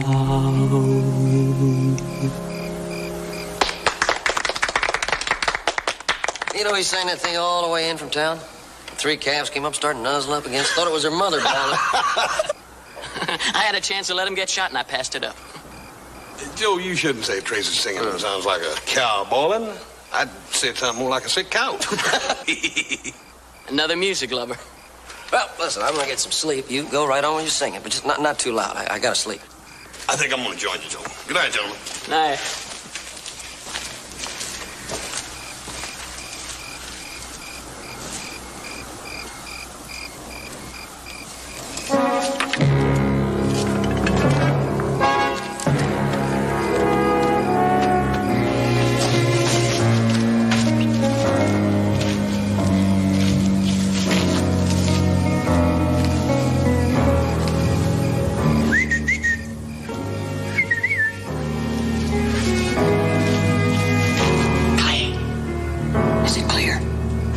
If it was.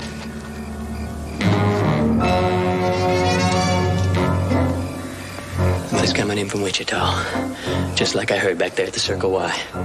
Are you sure you're right? You just be ready on Thursday. There'll be $10,000 waiting for us to pick up.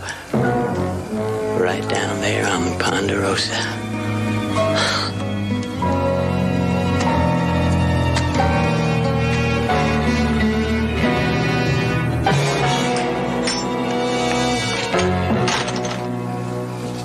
Wells Fargo men, the shotgun riders, are back on the way to town. Good. You know, it's a funny thing. You turn a herd of cattle into money, you end up with something that takes up a lot less space, don't you? You can't get it in the bank today. You figure on leaving it in that tin box. I'll have you understand, son, that I paid $50 for that tin box. Oh, Paul, I got news. They saw you coming.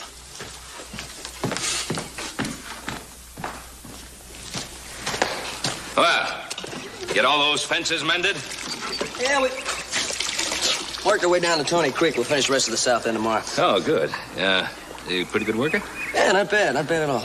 We may hire him to mend all our fences. You wait a minute, I'm not that good. Howdy. Anything we can do for you? Nobody moves, nobody gets hurt. What is this? What do you want? Stay out of this. It's him I want. What? Drop your gun belt. I don't even know you. Drop your gun belt or I drop you. I don't care which. You the law? The gun in my hand is. You get bullheaded, you make my job easier. You're wanted in Tucson, dead or alive. I see no bounty hunter, huh? I've had enough talk. Move out. Tracy? You wanted in Tucson? No, sir. I say you are. You coming or not? Now, look, mister, I don't know who you are, but I know I'm not wanted anyway. Hey, what?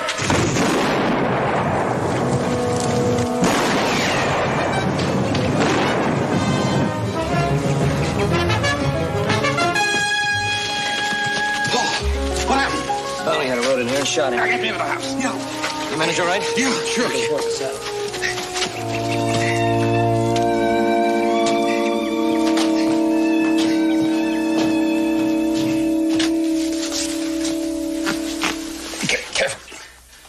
As careful as I can, Paul. Doggone it, I wish I could have gone with Joe and Tracy. Yeah. What would I have done without your tender care.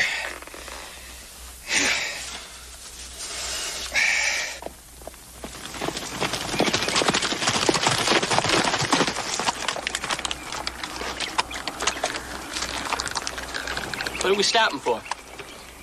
It's not gonna be able to catch up to him before dark. Well, light or dark, what's the difference? You can't follow tracks in the dark. Well, if you can't follow tracks in the dark, why don't we camp here and start in the morning, huh? Don't you want to get this guy? That's a stupid thing to say, isn't it? He shot my father. He's not gonna get away. We'll go back to the ranch, get an early start in the morning. I want to see how my pa's getting along. Look, now, why don't you go back alone, huh? No. Why? You afraid I might take off? You think that bounty hunter might be telling the truth about me, huh? I think a lot of other people might see it that way. Look, I'm no outlaw. If I thought you were, would I ride out here alone with you? Sure as heck wouldn't turn my back on you. Wait.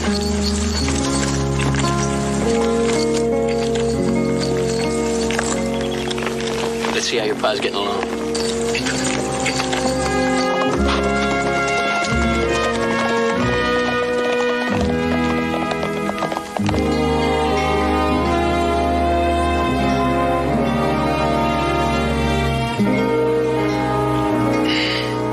Thanks.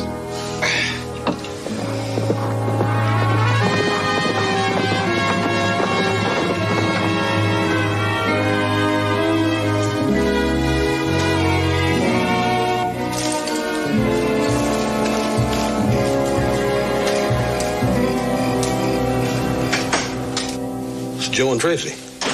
Alone. I'm glad they're back. You all right, Pa? How you feeling? Oh, fine. Bounty hunter got away, huh? Not for long, though. I ain't gonna let him get away. I mean, nobody's gonna be allowed to get away with that. I shoot you? Huh? Call me a wanted man, hit me in the face? Huh? He's gonna pay for that, you'll see. We'll be on his trail in the morning. We'll stay on it. I'm going with you this time. No. Oh, Pa. I'm not saying no to yours. I'm saying no to anybody who go after that man without the proper authority. Tracy. Yeah, there's something I want to clear up my mind. Now, you say you're not a wanted man. Lucy, I swear I'm not. Well, see, that bounty hunter, he had a good long look at you. He recognized you, seemed to. He knew you. How do you account for that? Well, I don't know. I don't know how I account for it, sir. I only know I'm not wanted. I'm not wanted in Tucson. I'm not wanted anywhere. And I don't know what I can do to make you believe that. Hoss, you ride into Virginia City. Tell Sheriff Coffey what happened out here. And have him send a telegraph to Tucson. You know, that we can clear everything up and put your mind at ease. Well, I hope you do that. And, Tracy, nobody is going after that bounty hunter unless he does it legally with a properly authorized posse. Well, he's one deputy. They're not going to have to coax. Make that 2. 3.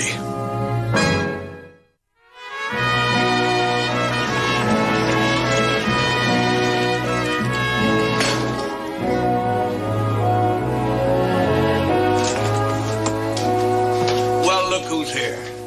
Who's you expecting? Well, I wasn't expecting nobody, but I'm glad you come. What's on your mind? What brought you to town? Well, Roy, Paul got shot in the leg. You hurt bad?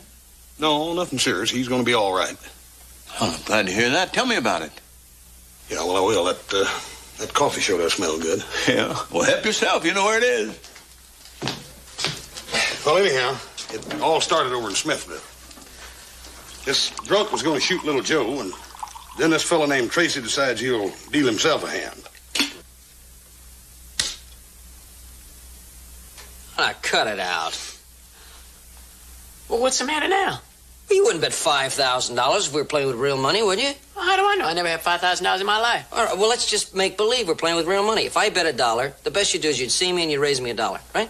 All right, $1,000. How's that? That better? Oh, that's great.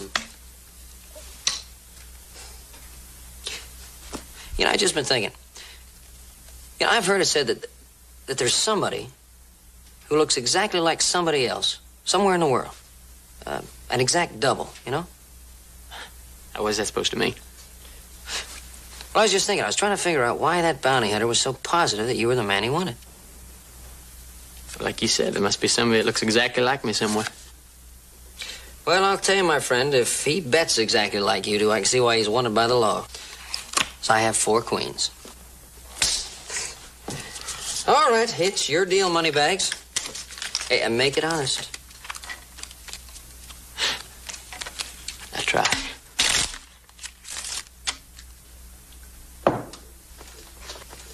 How about another cup of coffee? No, thank you, Roy. 2's plenty. Well, I'll get that telegraph off tonight to Tucson, and I'll go after that bounty hunter tomorrow. Good. Roy, how about putting me up for the night? Well, surest thing you know. That cell 1 in there's got the best mattress of the bunch. Well, yeah, but there's a man in there. But that cell 2 ain't bad. The mattress is a little lumpy, but you'll squish him out.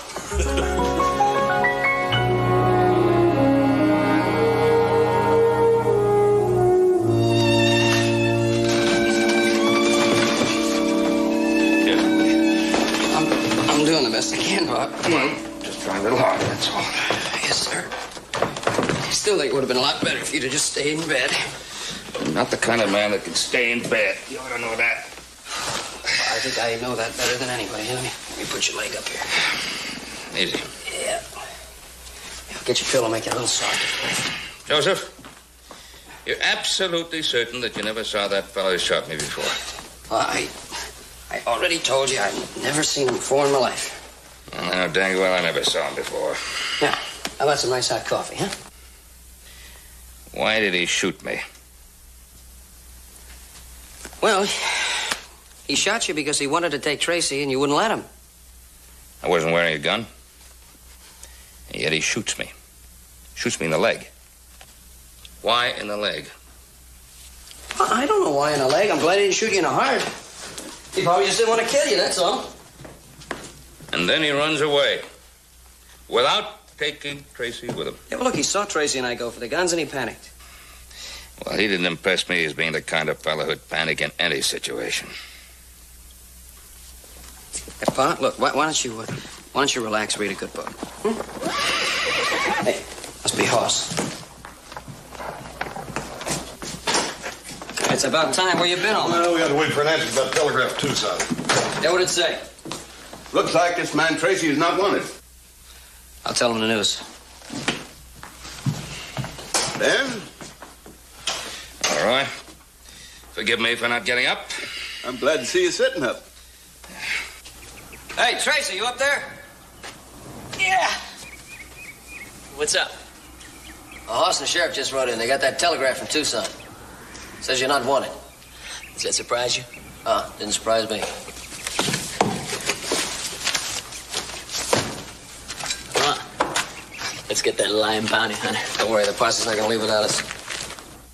And I was counting on Hoss here and Little Joe from my posse. Well, you're going to have to do with just one of them. I want the other one to stay here with me. Ben, from Hoss's description, I know that bounty hunter, a man named Fargo Taylor. Oh, he's a mean one. And I'm just going to need every good possum that I can get. Well, I'm going to need someone here with me. Oh, Paul, I'd sure like to go with him. I prefer you to stay.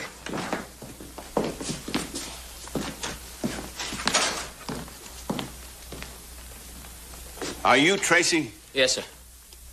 Did you ever hear of a man named Fargo Taylor? Well, not that I remember, no. Why? He fits a description of the bounty hunter. Well, I don't know him, but I'd sure like to have the pleasure of meeting him again.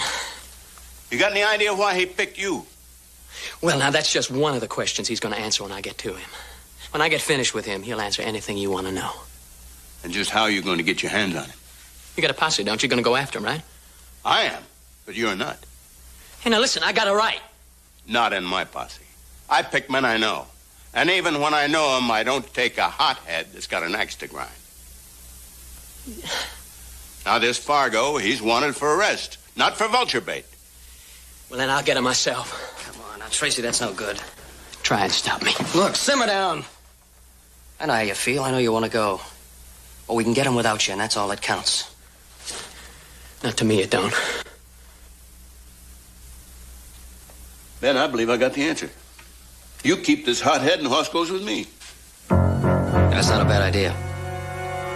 You got me out of some trouble. This will keep you from getting into some. How about it?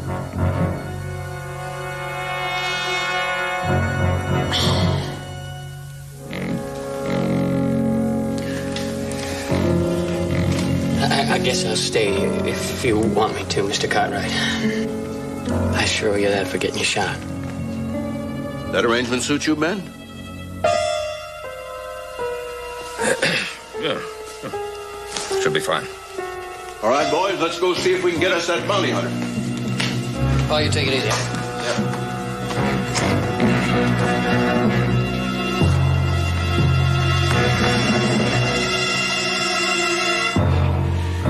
Sure like to be going with him.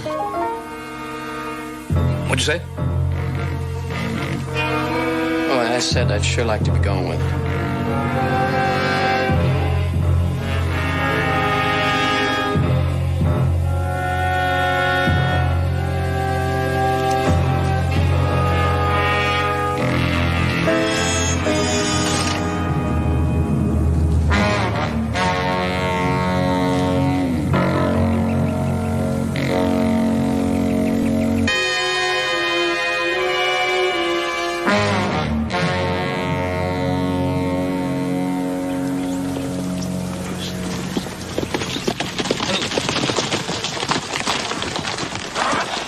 Turn back, Roy. Them tracks are as clear as a logging road. Yeah, maybe too clear. Now, why would a smart operator like Fargo leave a trail anybody could follow? Well, you and Tracer are both after him. Maybe he's in too big a hurry to stop and clear it. Yeah, it could be. He's a manhunter. He knows about trailing, hiding his tracks. I don't think we're going to find the answer to that here. Let's go.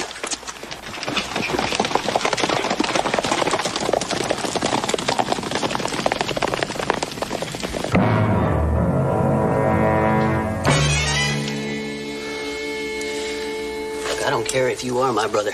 You'd get yourself killed sneaking up on me like that. I didn't sneak. You just stoned here good. You got the nitro. I got enough in here to blow 3 safes. We may not need it. Who's left in the house? Old man Cartwright's in there with that hole in his leg and Tracy. The others? Well, the hands rode out early this morning. Oh, the sheriff came by and took everybody else out chasing you, just like you figured they would. Did you check the buildings to make sure nobody hung back? Yeah, there's nobody here. Ain't nobody gonna bother us unless that posse turns around. Check the buildings. I'll cover you. There's nobody... Make sure, like I made sure, that posse has its hands full. Go on.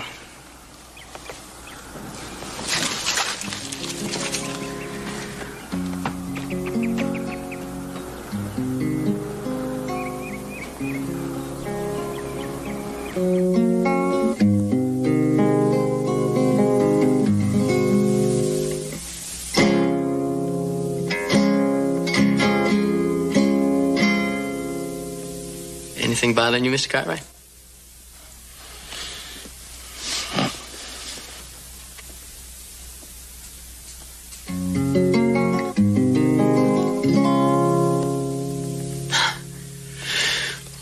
Anything I can get you?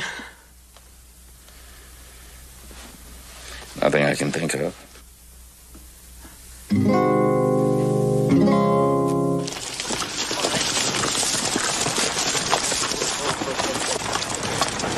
Joe, in case you were afraid he was going to make it too easy for us to follow him, take a look around. It's going to take a lot of doing finding any tracks in this hot ground.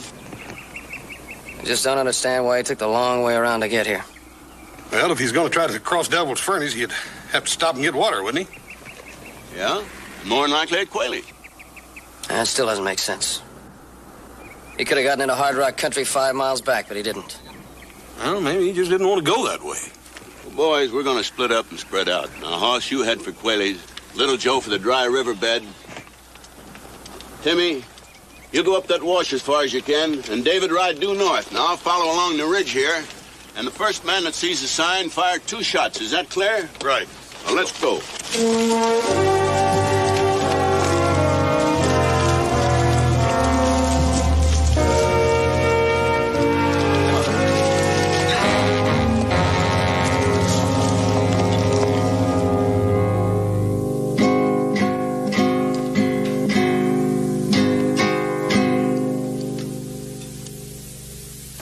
You sure something's not bothering you, Mr. Cartwright?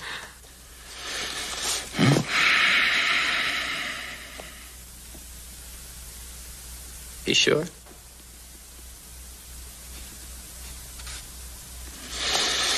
I was, just trying to figure out what 2 and 2 add up to. Well, you should ask me. The answer's 4. I was trying to figure, why would an experienced bounty hunter mistake you for a man wanted in Tucson? Well, like you said, he mistook me for somebody else. I know I said that. But that time I didn't have some pertinent information. Like nobody answering to your description is wanted in Tucson. Now, a man can be mistaken for somebody. Can't be mistaken for nobody. Hey, what are you driving at, Mr. Cartwright? You know, there is something you can do for me. Get me a cup of coffee. There's some hot in the kitchen.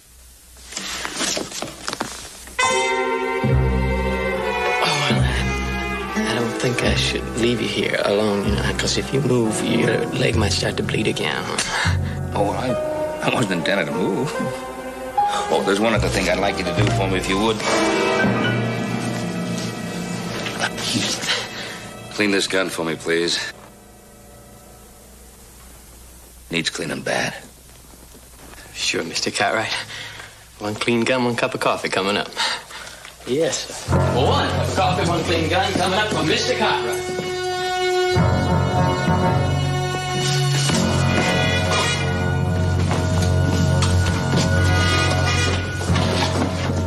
Something in there you want? Put it down and get over in that chair and sit down. Go on, move!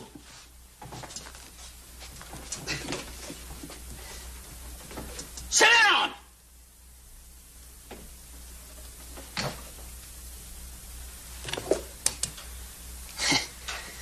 I'll just take care of this.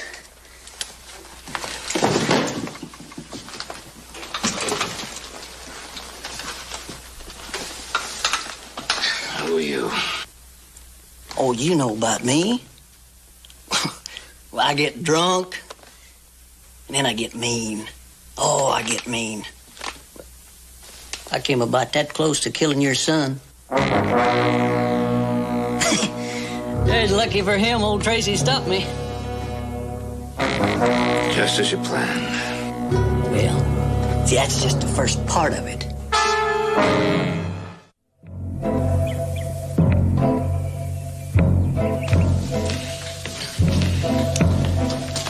Mr. Cartwright?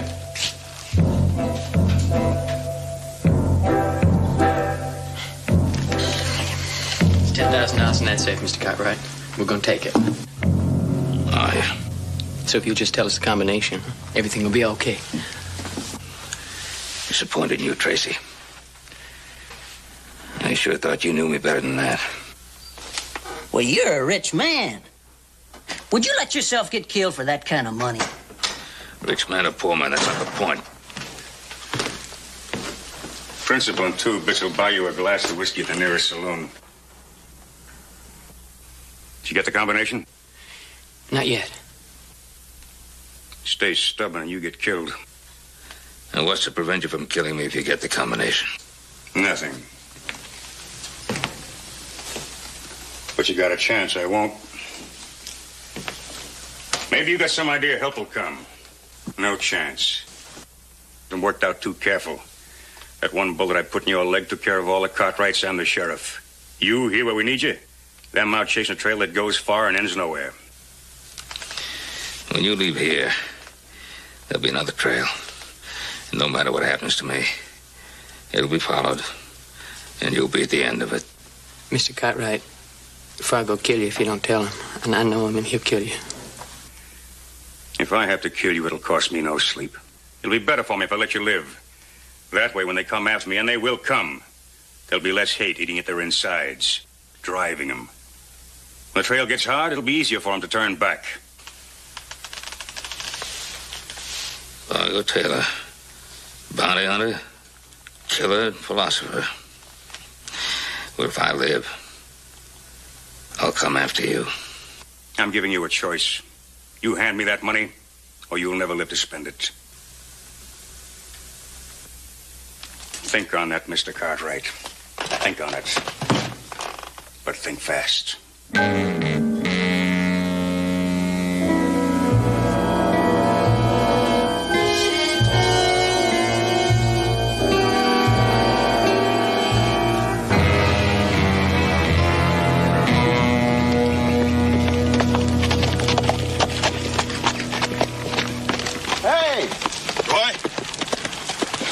Any signs? Not a thing. You? Not a thing. I finally run across some soft ground, but no tracks. He didn't head for the Quaileys. Nor this way. Hadn't heard any gunshots, so apparently the others hadn't run across his trail either. Right now, it don't look like we are. Well, we always take that chance. I've been outsmarted before, and no doubt it'll happen again. Why don't we go back to the place where the trail ended there? Maybe we missed a sign, or maybe he even backtracked a ways. And what about Joe and the rest of the posse? Well, if they find anything, we'll hear their shots. If they don't, they only got one way to go, and that's back. Right, let's go.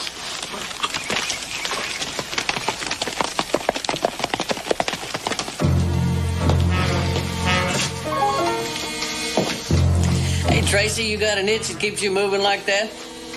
Mr. Cartwright, Fargo, he's telling the truth when he says he ain't bluffing. Fargo, I'm gonna stay alive.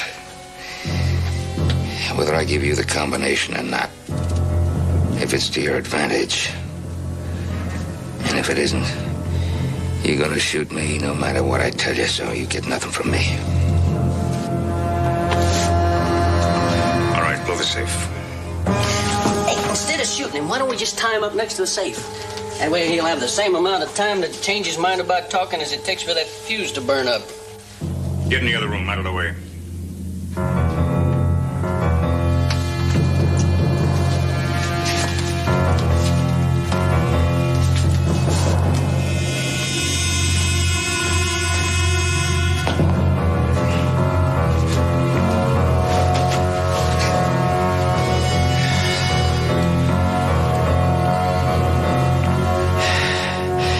You're proud of what you've done.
Fargo, there ain't no money in here. It's got to be here someplace. Where is it? You're gonna wish you were dead, Cartwright. And you'll get your wish slow. You'll talk or you'll scream. If I have to, I'll carve that money out of your hide $1 at a time. Where is it?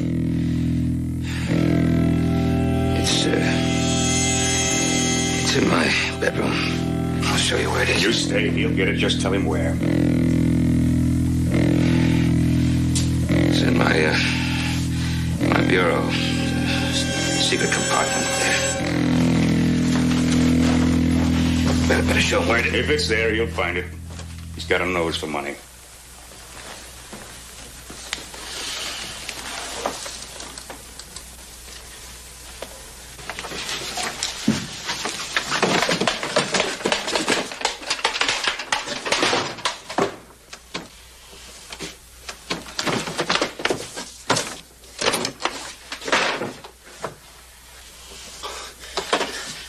compartment in here. Fargo! You hear me, Fargo? Yeah, I hear you. Keep looking. Still playing games, huh, Cartwright? Where's that money? Mr. Cartwright, you tell him where the money is. It ain't worth dying for. If he had the money now, he'd be dead now. I've had enough talk. Wait a minute. Look, I'll make a deal with you. If he tells you where the money is, I'll give you my share of it, okay? Only promise me you won't kill him. I don't kill him, I get your share. That's right. You got yourself a deal, boy. Good. Yeah, Mr. Cartwright. You just tell him where the money is. Oh, please. I've done all I can. All right, Tracy. You get the money. It's in that wooden box on the table. Go get it.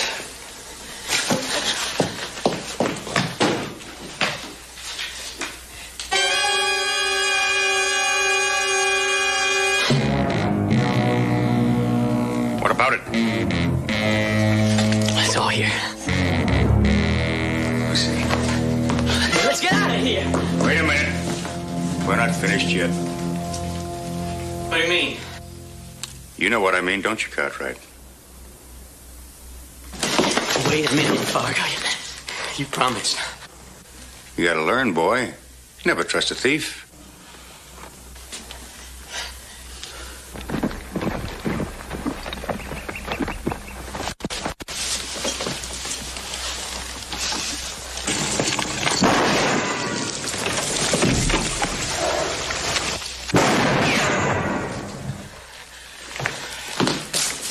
Give it to me.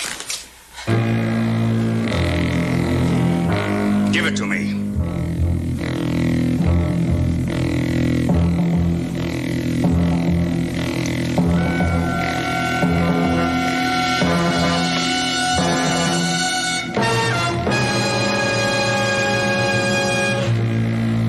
Like you said, never trust a thief.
Oh, I'm sorry, Mr. Cartwright.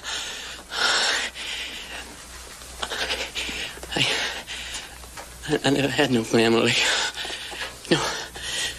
No blood tie. Oh, I was really getting to like y'all.